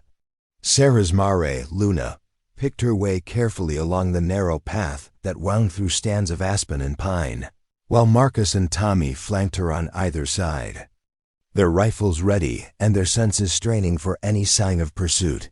They reached the abandoned fire lookout tower just before dawn, a wooden structure perched on a rocky outcrop that offered commanding views of the valley below. From their elevated position, they could see vehicles moving along the ranch roads, their headlights creating slow-moving constellations in the pre-dawn darkness. Whoever was hunting them had brought significant resources to the operation. At least 12 vehicles, Tommy observed, studying the movement patterns through binoculars. They're conducting a systematic search of the entire property. This isn't some random criminal enterprise. This is a coordinated operation with serious funding and planning. Marcus established communication with the outside world using a satellite phone he'd carried in his emergency pack. His first call was to Detective Sullivan, who had remained in contact with them since the Vincent Castellano incident. Sullivan's response to their situation was immediate and alarming. "There's no Agent Lisa Park in any FBI division," Sullivan confirmed. "But I've got worse news. The real FBI has been trying to reach you for the past 6 hours. Apparently someone used your name and credentials to access federal databases containing information about witness protection participants and ongoing investigations." The implications were staggering. Sarah's identity theft had gone far beyond simple money laundering. Someone had used her credentials to compromise federal law enforcement operations and potentially endanger other witnesses who had testified against organized crime figures. "Who has that kind of access and capability?" Sarah asked when Marcus relayed Sullivan's information. "Someone with connections inside federal law enforcement," Tommy said grimly. "Or someone with enough money to buy those connections." As the sun rose over the mountains, revealing the full scope of the search operation below, Sarah began to understand the magnitude of what they were facing. This wasn't just about Vincent's remaining associates seeking revenge. This was about a larger criminal organization that viewed her as a threat to ongoing operations worth millions of dollars. Marcus's satellite phone rang with an incoming call from an encrypted number. The voice on the other end identified himself as Deputy Director Alan Rodriguez from the FBI's Criminal Investigative Division, calling from a secure line at the Denver field office. "Dr. Mitchell, we need to bring you in immediately. Your safety is at risk, but more importantly, your compromised credentials have been used to access sensitive information about dozens of ongoing investigations. We have agents en route to your location, but we need you to reach a secure extraction point." Sarah took the phone from Marcus, her mind racing through the possibilities and implications. "How do I know you're really FBI?" "Someone impersonated a federal agent yesterday, and now there are armed men surrounding my ranch. Because I'm going to give you information that only the real FBI would have," Rodriguez replied. "Vincent Castellano wasn't just laundering money through your clinic. He was using your veterinary credentials to access livestock shipping manifests and quarantine records, which allowed him to move contraband across state lines without detection. Your professional reputation gave him cover for a smuggling operation that generated over $50 million in revenue." The revelation explained why Vincent's criminal network was still so interested in Sarah years after his death. Her veterinary credentials and professional reputation weren't just useful for money laundering. They were the key to an ongoing smuggling operation that someone was still running. The people hunting you aren't just Vincent's old associates, Rodriguez continued. They're part of a much larger organization that's been using veterinary professionals across multiple states to facilitate smuggling operations. You're not just a witness who can testify about past crimes. You're someone who can expose an active criminal enterprise worth hundreds of millions of dollars. Sarah understood now why the fake Agent Park had been so interested in her current practice and her daily routines. Someone wanted to eliminate her before she could discover how extensively her professional identity had been compromised. But they also wanted to use her clinic and credentials to continue their operations. Where's the extraction point? Sarah asked, accepting that their only option was to trust the federal government to protect them once again. There's an old logging road that intersects with Highway 285, about 15 miles north of your current position. We'll have agents there within 2 hours. But Dr. Mitchell, you need to understand, bringing you into federal protection means exposing this entire network. Once we move forward, there's no going back to your quiet life in Cedar Valley. Sarah looked at Marcus and Tommy, seeing her own thoughts reflected in their faces. They'd built something beautiful in Cedar Valley, a successful practice, a thriving ranch, a community that depended on their services. Federal protection might keep them alive, but it would almost certainly mean abandoning everything they'd worked for. How long would we be in protection? Marcus asked, taking the phone back. That depends on how extensive this network turns out to be and how long it takes to dismantle it. We're talking about a minimum of 2 years, possibly longer. And there's no guarantee you could ever return to your current identities or location. The choice was brutal in its simplicity: run again and lose everything they'd built, or stay and risk being killed by people who had already demonstrated their willingness to use violence. But as Sarah considered their options, she realized there was a third possibility that Rodriguez hadn't mentioned. What if we don't run? Sarah said suddenly. What if we help you take down this network from here, using my clinic and credentials as bait? The silence on the phone lasted long enough that Sarah wondered if the connection had been lost. Finally, Rodriguez spoke, his voice carefully controlled. That would be incredibly dangerous, Dr. Mitchell. These people have already killed at least 6 veterinarians in 3 states who refused to cooperate with their operations. Using you as bait would essentially guarantee that they'll try to eliminate you. They're already trying to eliminate me, Sarah pointed out. But if I disappear into witness protection, they'll just find another veterinarian to corrupt, and this will continue indefinitely. How many more innocent people have to die before someone stops them? Marcus was already shaking his head. Sarah, we're not going through this again. We just got our lives back from Vincent's shadow, and you want to volunteer to be a target for an even bigger criminal organization. I want to end this, Sarah replied with quiet intensity. I'm tired of running, tired of letting criminals use my identity and profession to hurt people. If we can stop them here and now, we can finally have the peace we've been looking for. Tommy had been listening to the conversation while maintaining surveillance on the search operation below. If we're going to do this, we need to do it smart, he said. These people have more resources than Vincent ever did, but they also have more to lose. That makes them dangerous, but it also makes them vulnerable. Over the next hour, as they waited for the federal extraction team to reach the logging road, Sarah, Marcus, and Tommy developed the framework for what Rodriguez would later describe as the most audacious undercover operation in FBI history. Instead of fleeing into witness protection, Sarah would return to her clinic and resume normal operations, while secretly working with federal agents to document the criminal network's activities. The plan required Sarah to pretend ignorance about the extent to which her credentials had been compromised while gradually gathering evidence about the smuggling operations.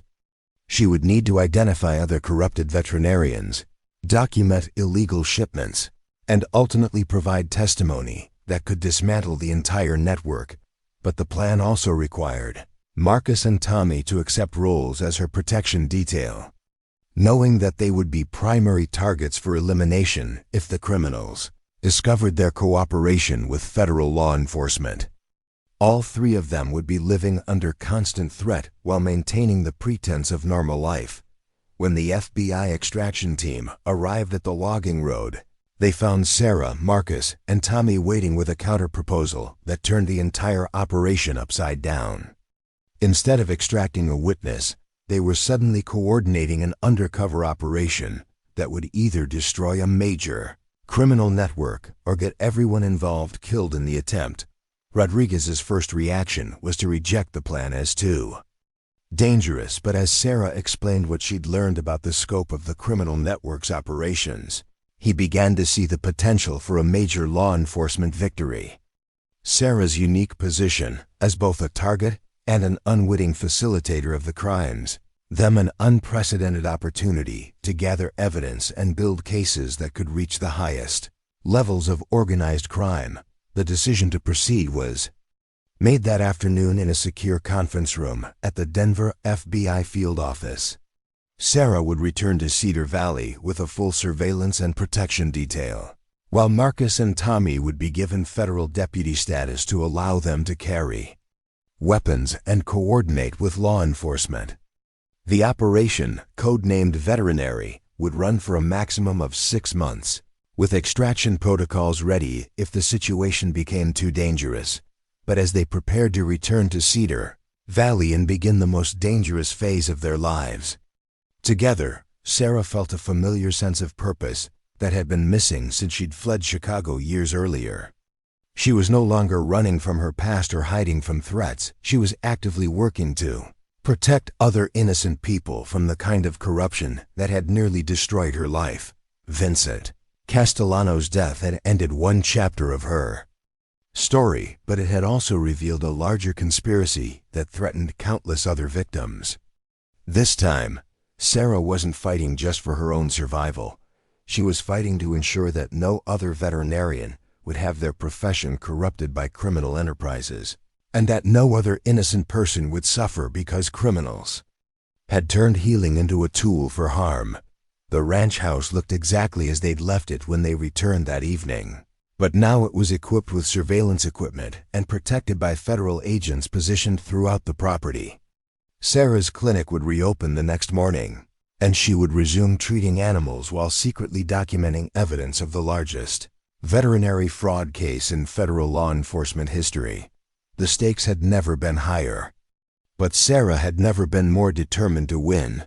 3 months into Operation Veterinary, Sarah had become someone she barely recognized, a master of deception operating in plain sight while federal agents monitored every conversation and documented every suspicious transaction that passed through her clinic.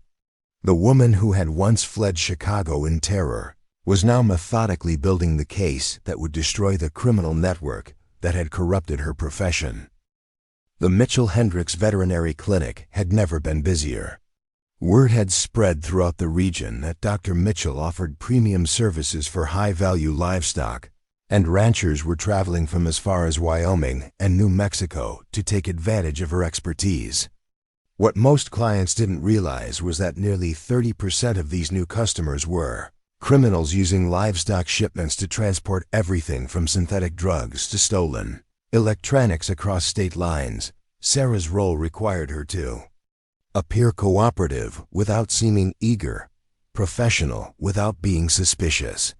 Every day brought new challenges as she documented illegal activities while maintaining the facade of ignorance. The stress was enormous, but it was also strangely liberating. For the first time since leaving Chicago, Sarah felt like she was actively fighting back against the forces that had destroyed her previous life. The breakthrough came when Dr. Richard Hawthorne arrived from Phoenix with a trailer full of prize-winning quarter horses that allegedly needed emergency treatment for a respiratory condition. Hawthorne's credentials were impeccable, a respected equine Specialist with 20 years of experience and a client list that included some of the Southwest's most prominent ranchers. But something about his demeanor set off every alarm bell. In Sarah's consciousness, these horses developed symptoms during transport, Hawthorne explained as they examined the animals in Sarah's treatment facility. I've administered preliminary treatment, but I need a second opinion before proceeding with more aggressive therapy. Sarah studied the horses carefully, noting that they showed no visible signs of respiratory distress despite Hawthorne's claims. Their breathing was normal, their energy levels were high, and their overall condition suggested animals in peak health. More tellingly, several of the horses had small puncture wounds on their necks that looked suspiciously like injection sites. What preliminary treatment did you administer? Sarah asked, running her hands along one horse's neck while secretly photographing the injection sites with a camera concealed in her stethoscope. Standard respiratory support, corticosteroids, bronchodilators, the usual protocol. Hawthorne's answer was textbook correct, but his body language suggested he was more interested in observing Sarah's reactions than discussing veterinary medicine. The real purpose of Hawthorne's visit became clear when he asked to use Sarah's laboratory facilities to prepare specialized medications for the horses. Federal surveillance equipment hidden throughout the clinic captured him mixing chemical compounds that had nothing to do with veterinary medicine and everything to do with manufacturing synthetic narcotics. Hawthorne wasn't treating sick horses. He was using Sarah's clinic as a temporary drug laboratory while his contraband was transported to distribution points throughout the Rocky Mountain region. The horses were simply cover for his real activities, and their emergency condition provided an excuse to remain at the clinic for several days while his criminal associates completed their operations. Sarah maintained her professional demeanor while documenting everything, but internally she was both furious and terrified. This man was turning her clinic, her sanctuary, and her life's work into a drug manufacturing facility. Every minute he remained on her property increased the danger that his activities would be discovered by legitimate clients or local law enforcement, potentially destroying everything she'd built in Cedar Valley. The situation became even more complex when Hawthorne introduced Sarah to his business partner, Alina Vasquez, who claimed to represent a consortium of high-end horse breeders from California. Vasquez was sophisticated, articulate, and utterly ruthless, the kind of criminal who operated through charm and manipulation rather than overt threats. Dr. Mitchell, your reputation for discretion is well known in certain circles, Vasquez said during a private meeting in Sarah's office. We have clients who value privacy above all else, and who are willing to pay premium rates for veterinary services that don't require extensive documentation or regulatory oversight. Sarah understood the coded language perfectly.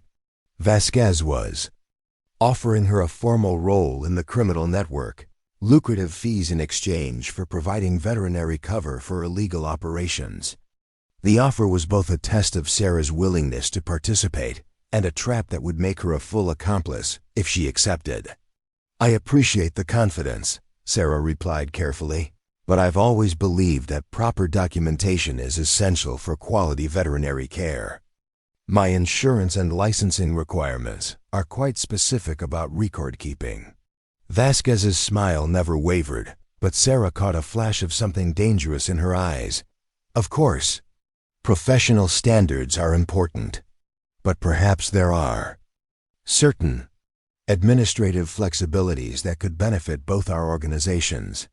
The conversation was interrupted by commotion in the clinic's main treatment area. Dr. Amanda Foster, Sarah's associate, had discovered Hawthorne's illegal laboratory setup and was demanding an explanation.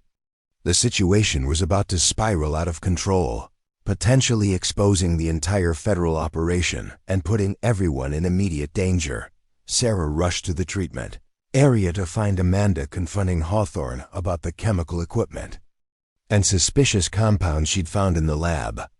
Hawthorne was trying to maintain his cover story about preparing specialized medications, But Amanda's veterinary training was extensive enough to recognize drug manufacturing equipment when she saw it. "Dr. Mitchell, what exactly is going on here?" Amanda demanded. "This man is using our laboratory to produce controlled substances. We need to call the police immediately." The moment balanced on a knife's edge. If Sarah supported Amanda's demand to contact law enforcement, she would blow her cover and potentially destroy months of careful investigation. But if she sided with Hawthorne, she would be asking Amanda to become an accomplice to federal crimes, potentially destroying her young colleague's career and putting her life at risk. That Sarah made a decision that would haunt her for months afterward. She pulled Amanda aside and quietly explained that Hawthorne's activities were part of an ongoing federal investigation, and that contacting local police would compromise a major undercover operation. The revelation turned Amanda from a potential whistleblower into an unwilling participant in one of the most dangerous law enforcement operations in regional history. "You're telling me that our clinic is being used as bait to catch drug dealers?" Amanda asked, her voice tight with disbelief and fear. "And you didn't think your employees deserved to know that we're all potential targets?" Sarah understood Amanda's anger, but there was no way to explain the situation without revealing details that could compromise the investigation. "Amanda, I know this is overwhelming, but lives depend on maintaining operational security. I need you to trust me and continue working normally while this plays out." Amanda's response was to submit her resignation that afternoon, citing fundamental disagreements about clinic management practices. Her departure created a staffing crisis at the worst possible moment, but it also eliminated a potential security breach that could have exposed the entire operation. Meanwhile, Hawthorne and Vasquez were conducting business with increasing boldness, apparently convinced that Sarah was either corrupt or too intimidated to interfere with their operations. The clinic became a hub of criminal activity, with suspicious vehicles arriving at all hours and meetings taking place in rooms that Sarah had once reserved for treating sick animals. The psychological toll on Sarah was enormous. Every day, she watched criminals use her life's work to facilitate activities that damaged communities and destroyed lives. She was forced to smile and appear cooperative while her professional sanctuary was contaminated by people who viewed her as either a useful asset or a potential threat to be eliminated. Marcus struggled with his own role in the operation, maintaining the appearance of a supportive husband while serving as Sarah's primary protection detail. He watched her grow more tense and withdrawn as the weeks passed, and he worried that the undercover operation was destroying the woman he loved, even as it gathered evidence against her tormentors. The breaking point came when Vasquez informed Sarah that the network wanted to expand operations by using her clinic as a permanent base for veterinary cover services.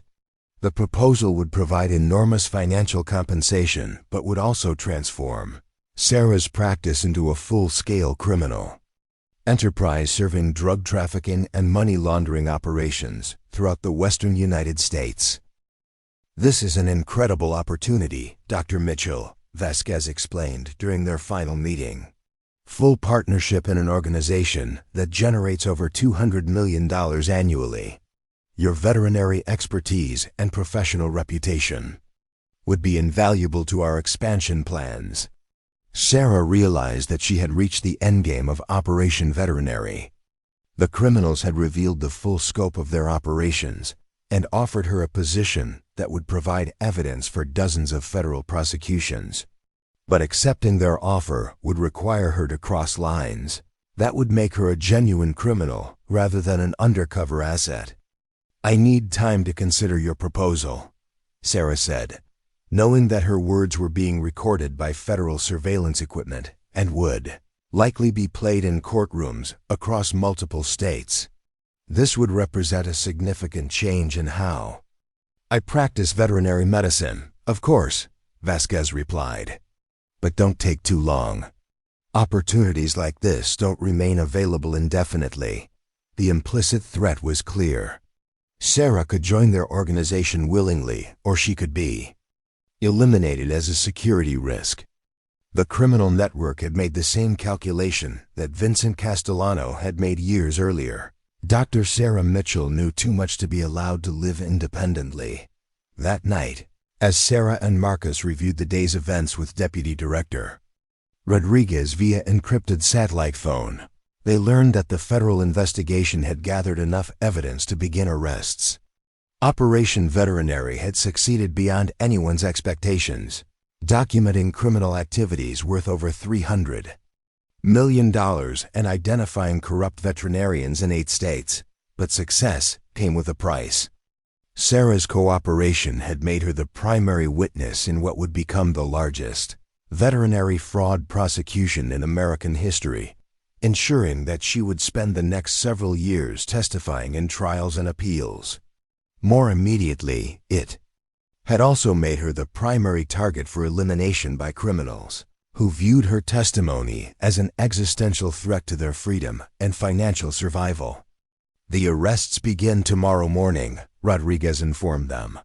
"We'll coordinate simultaneous takedowns in 6 states, but you need to understand that some members of this network will escape the initial roundup. Your safety will depend on how quickly we can apprehend the leadership." Sarah looked out at the ranch she loved, knowing that tomorrow would bring either justice for the crimes that had corrupted her profession or the beginning of another desperate flight from people who wanted her dead. Either way, her quiet life in Cedar Valley was about to end forever.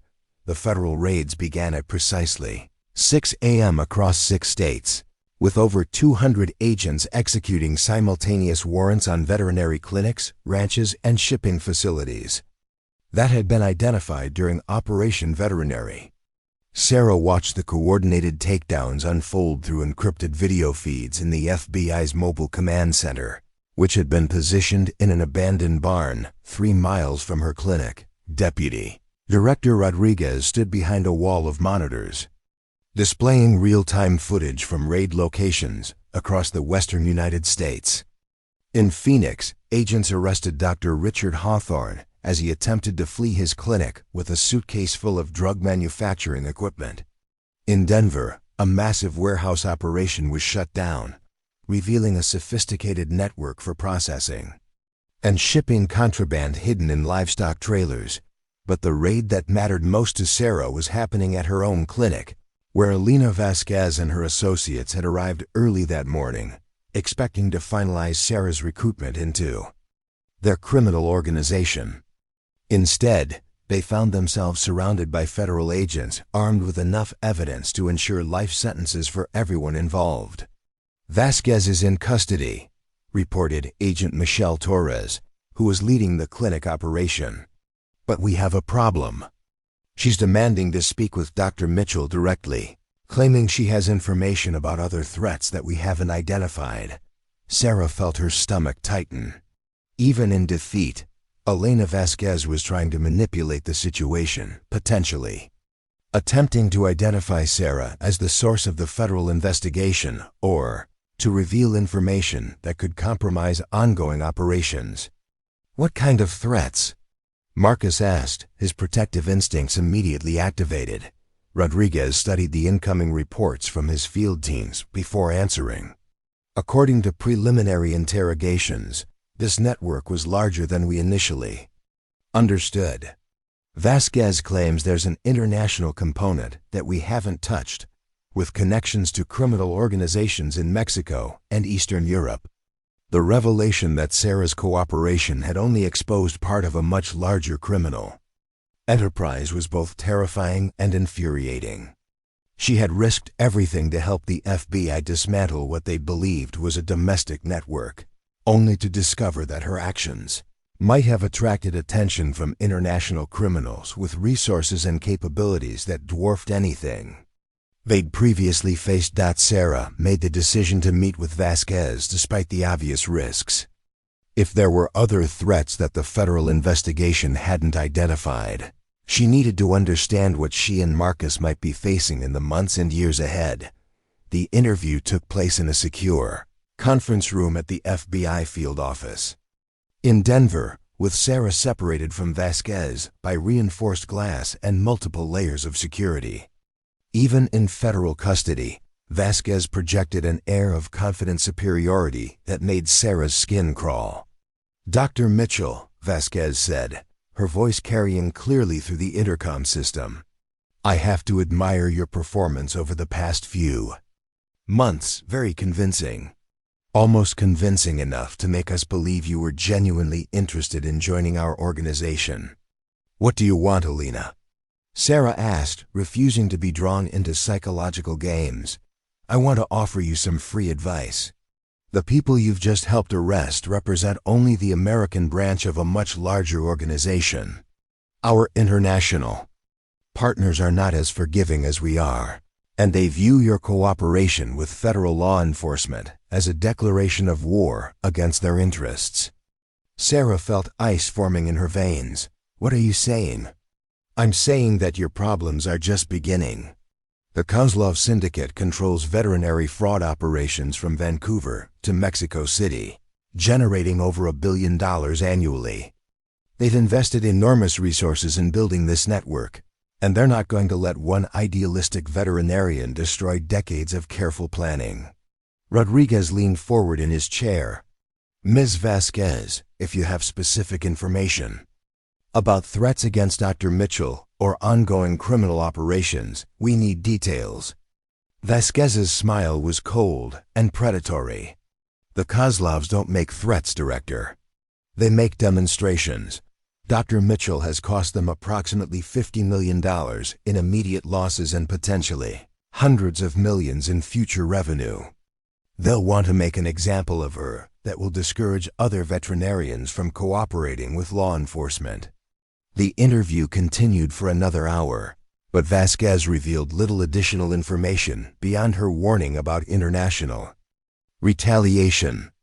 She seemed to take genuine pleasure in informing Sarah that her cooperation with the FBI had potentially made her a target for criminals far more dangerous than Vincent Castellano had ever been. Sarah left the federal building feeling like she'd traded one nightmare for another. Operation Veterinary had been successful beyond anyone's expectations, but it had also exposed her to threats from criminal organizations with global reach and unlimited resources for revenge. The drive back to Cedar Valley took place in tense silence as Sarah and Marcus processed the implications of Vasquez's warnings. They'd believed that helping the FBI would finally allow them to live peacefully, but instead they discovered that Sarah's cooperation had made her a target for international criminals, who viewed her testimony as an existential threat. "We could still enter witness protection," Marcus said as they passed the turnoff for their ranch. "Rodriguez made it clear that the offer is still available if we want to disappear completely." Sarah stared out at the mountains surrounding Cedar Valley, thinking about the life they'd built and the community that had come to depend on her veterinary services. The clinic employed 12 people, her ranch supported 3 families, and her practice provided essential services to livestock operations throughout the region. "Running away didn't work the first time," Sarah said finally. "Vincent found me despite 5 years of careful hiding, and these international criminals have even more resources. Besides, how many times can we start over before we lose ourselves completely?" Their conversation was interrupted by a call from Agent Torres, who was coordinating security for Sarah's protection during the upcoming trials. The news was mixed. Most of the domestic network had been successfully arrested, but several key figures had escaped the initial raids and were believed to be fleeing the country. More troubling was the intelligence that international criminal organizations were already moving to fill the vacuum left by the American network's destruction. Intercepted communications suggested that new players were entering the veterinary fraud market, potentially with even more sophisticated methods and greater willingness to use violence against anyone who threatened their operations. "We're recommending enhanced security protocols for the foreseeable future," Torres explained.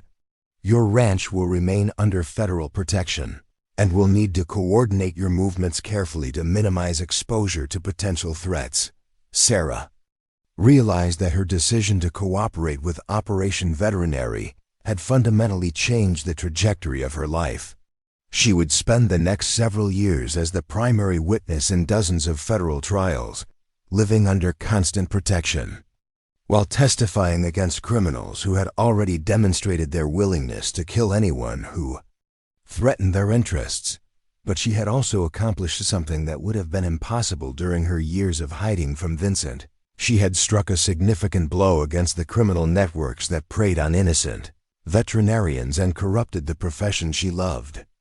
The arrests resulting from Operation Veterinary would prevent countless future crimes and protect other veterinarians from the kind of exploitation she had suffered.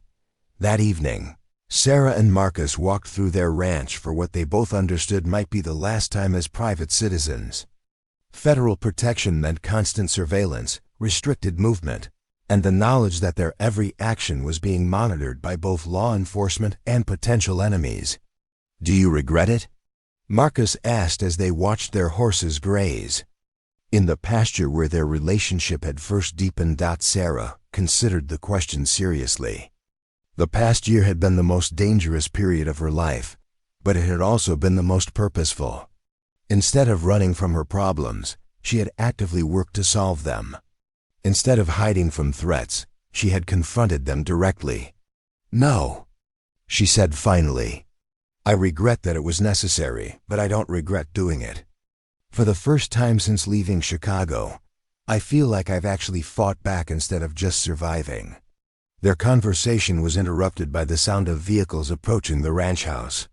Federal agents had arrived to begin the enhanced security protocols that would govern their lives for the foreseeable future.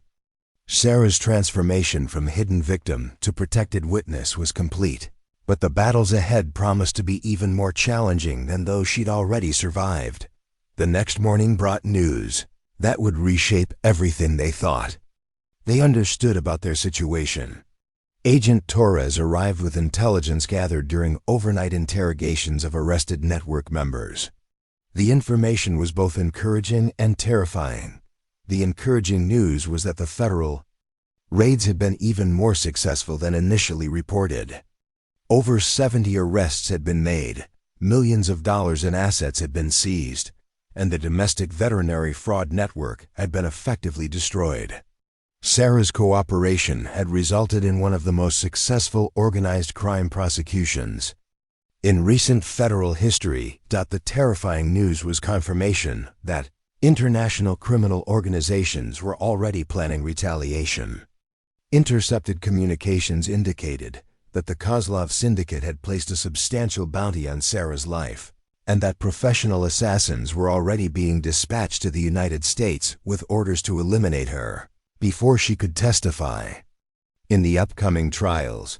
"How substantial?" Sarah asked, though she wasn't sure she wanted to know the answer.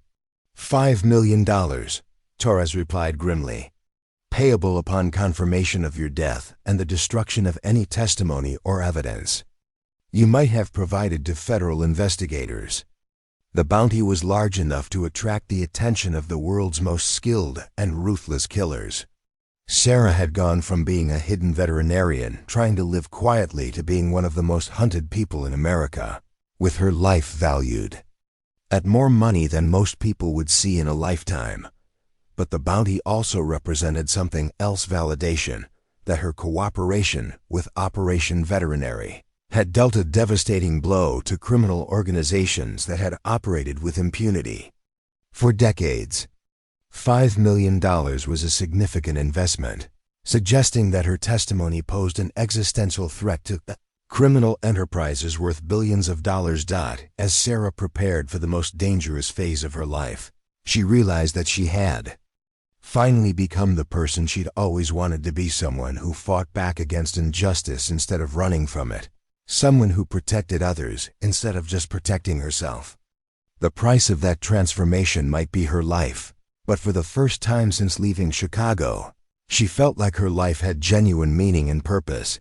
5 years after the Kozlov bounty was placed on her head, Dr. Sarah Mitchell stood before the International Criminal Court in The Hague, delivering the final testimony that would dismantle the last remnants of the veterinary fraud syndicate that had once controlled criminal operations across 3 continents. The woman who had fled Chicago in terror over a decade earlier was now the key witness in the largest international organized crime prosecution in modern history. The courtroom was packed with journalists, law enforcement officials, and representatives from veterinary associations worldwide who had gathered to witness the conclusion of what media outlets had dubbed the veterinary conspiracy. Sarah's testimony had already resulted in convictions in 12 countries and the seizure of over $2 billion in criminal assets.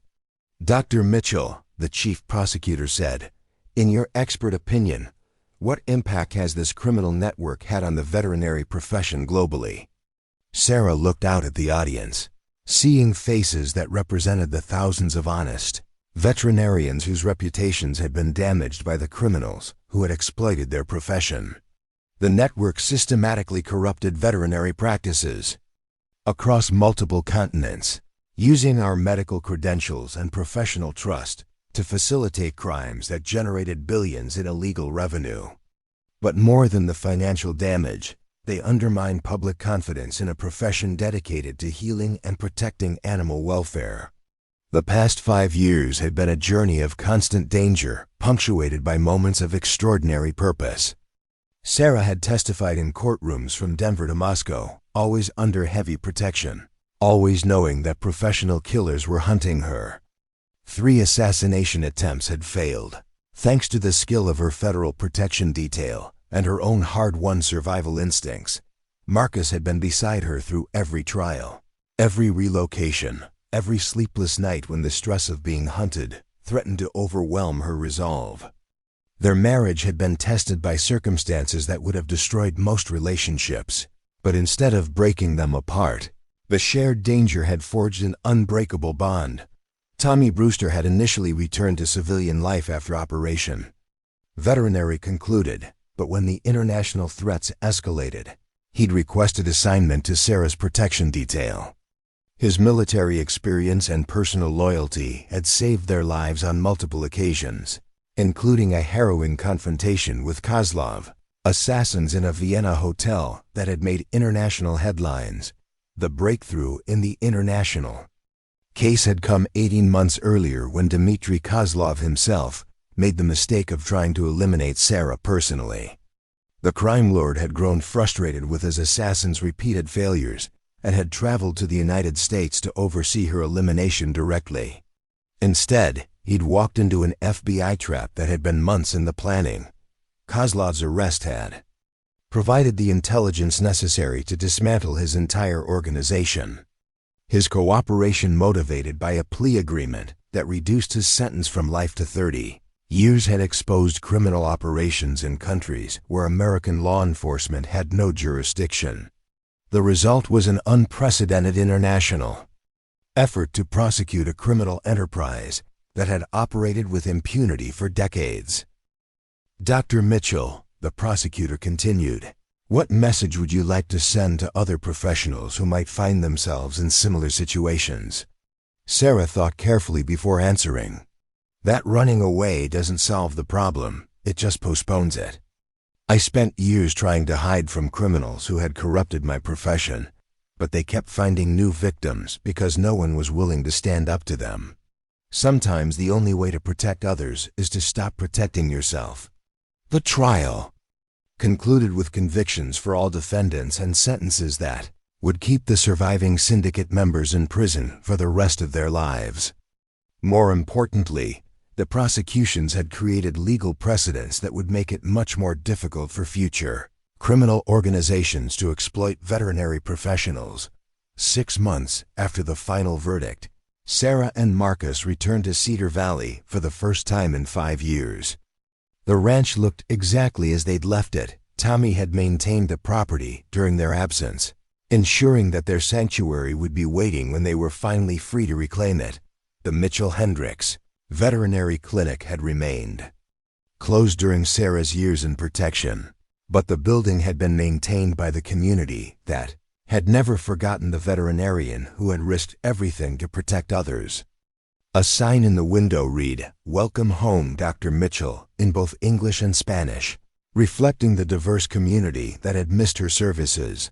Sarah's first patient was Luna, the mare she'd been riding the night they escaped Vincent's assault. On the ranch, the horse was older now, showing gray around her muzzle, but her eyes still held the intelligence and spirit that had carried Sarah to safety during her darkest hour. "She's been waiting for you," Tommy said as Sarah examined the mare in the barn where so much of her story had unfolded. Never took to anyone else quite the same way. As Sarah worked with Luna, she reflected on the journey that had brought her from a terrified fugitive to an internationally recognized expert on veterinary crime prevention. The FBI had offered her a permanent position as a consultant on organized crime cases involving professional services, but Sarah had declined. She'd spent enough years fighting other people's battles. Now she wanted to return to her original calling of healing animals and serving her community. The ranch that evening was filled with visitors' neighbors, federal agents who had become friends, and veterinarians from around the world who had come to thank Sarah for the courage that had protected their profession. The gathering felt like both a homecoming and a celebration of survival against impossible odds. Marcus found Sarah on the porch after the last guests had departed, sitting in the rocking chair where she'd first told him about Vincent Castellanos' threats. The woman beside him bore little resemblance to the frightened rancher who had once been too scared to trust anyone with her secrets. "Any regrets?" he asked, echoing the question he'd posed years earlier when they'd first decided to fight rather than run. Sarah considered the question seriously. She'd lost years of her life to danger and uncertainty, lived under constant threat, and sacrificed the quiet, peaceful existence she'd once craved. But she'd also helped dismantle criminal organizations that had corrupted her profession and threatened countless innocent people. "I regret that it was necessary," Sarah said, her words almost identical to those she'd spoken years earlier. "But I'm proud of what we accomplished. I'm proud of who we became." The next morning brought the first normal day Sarah had experienced in over a decade. She woke in her own bed, in her own house, with no federal agents monitoring her movements, and no threats requiring constant vigilance. For the first time since leaving Chicago, she was simply Dr. Sarah Mitchell, veterinarian and rancher, free to build whatever kind of life she chose. She spent the morning treating local animals whose owners had waited years for her return, then worked with Marcus to plan the expansion of their ranch operations. In the afternoon, she met with representatives from the International Veterinary Association who wanted to establish a training program to help other veterinarians recognize and report criminal exploitation of their profession. That evening, as Sarah and Marcus watched the sunset from the pasture where their relationship had deepened during the crisis with Vincent, they talked about the future they could finally plan without fear. Children, perhaps. A larger ranch. Maybe a veterinary school partnership that would train the next generation of ethical practitioners.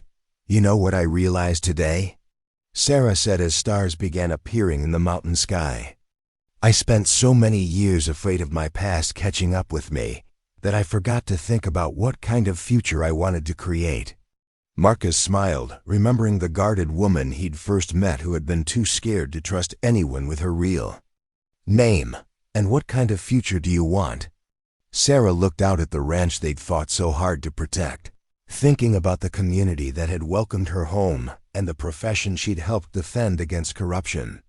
The kind where we help people instead of just surviving. The kind where our choices make the world a little bit better. As they walked back to the house they'd nearly lost so many times, Sarah felt a peace she hadn't experienced since her days as a young veterinarian full of idealism and hope. The woman who had once needed someone strong enough to handle her past had become someone strong enough to shape her own future, and that future stretched ahead bright with possibility and purpose. Up next, you've got 2 more standout stories right on your screen. If this one hits the mark, you won't want to pass these up. Just click and check them out. And don't forget to subscribe and turn on the notification bell so you don't miss any upload from us.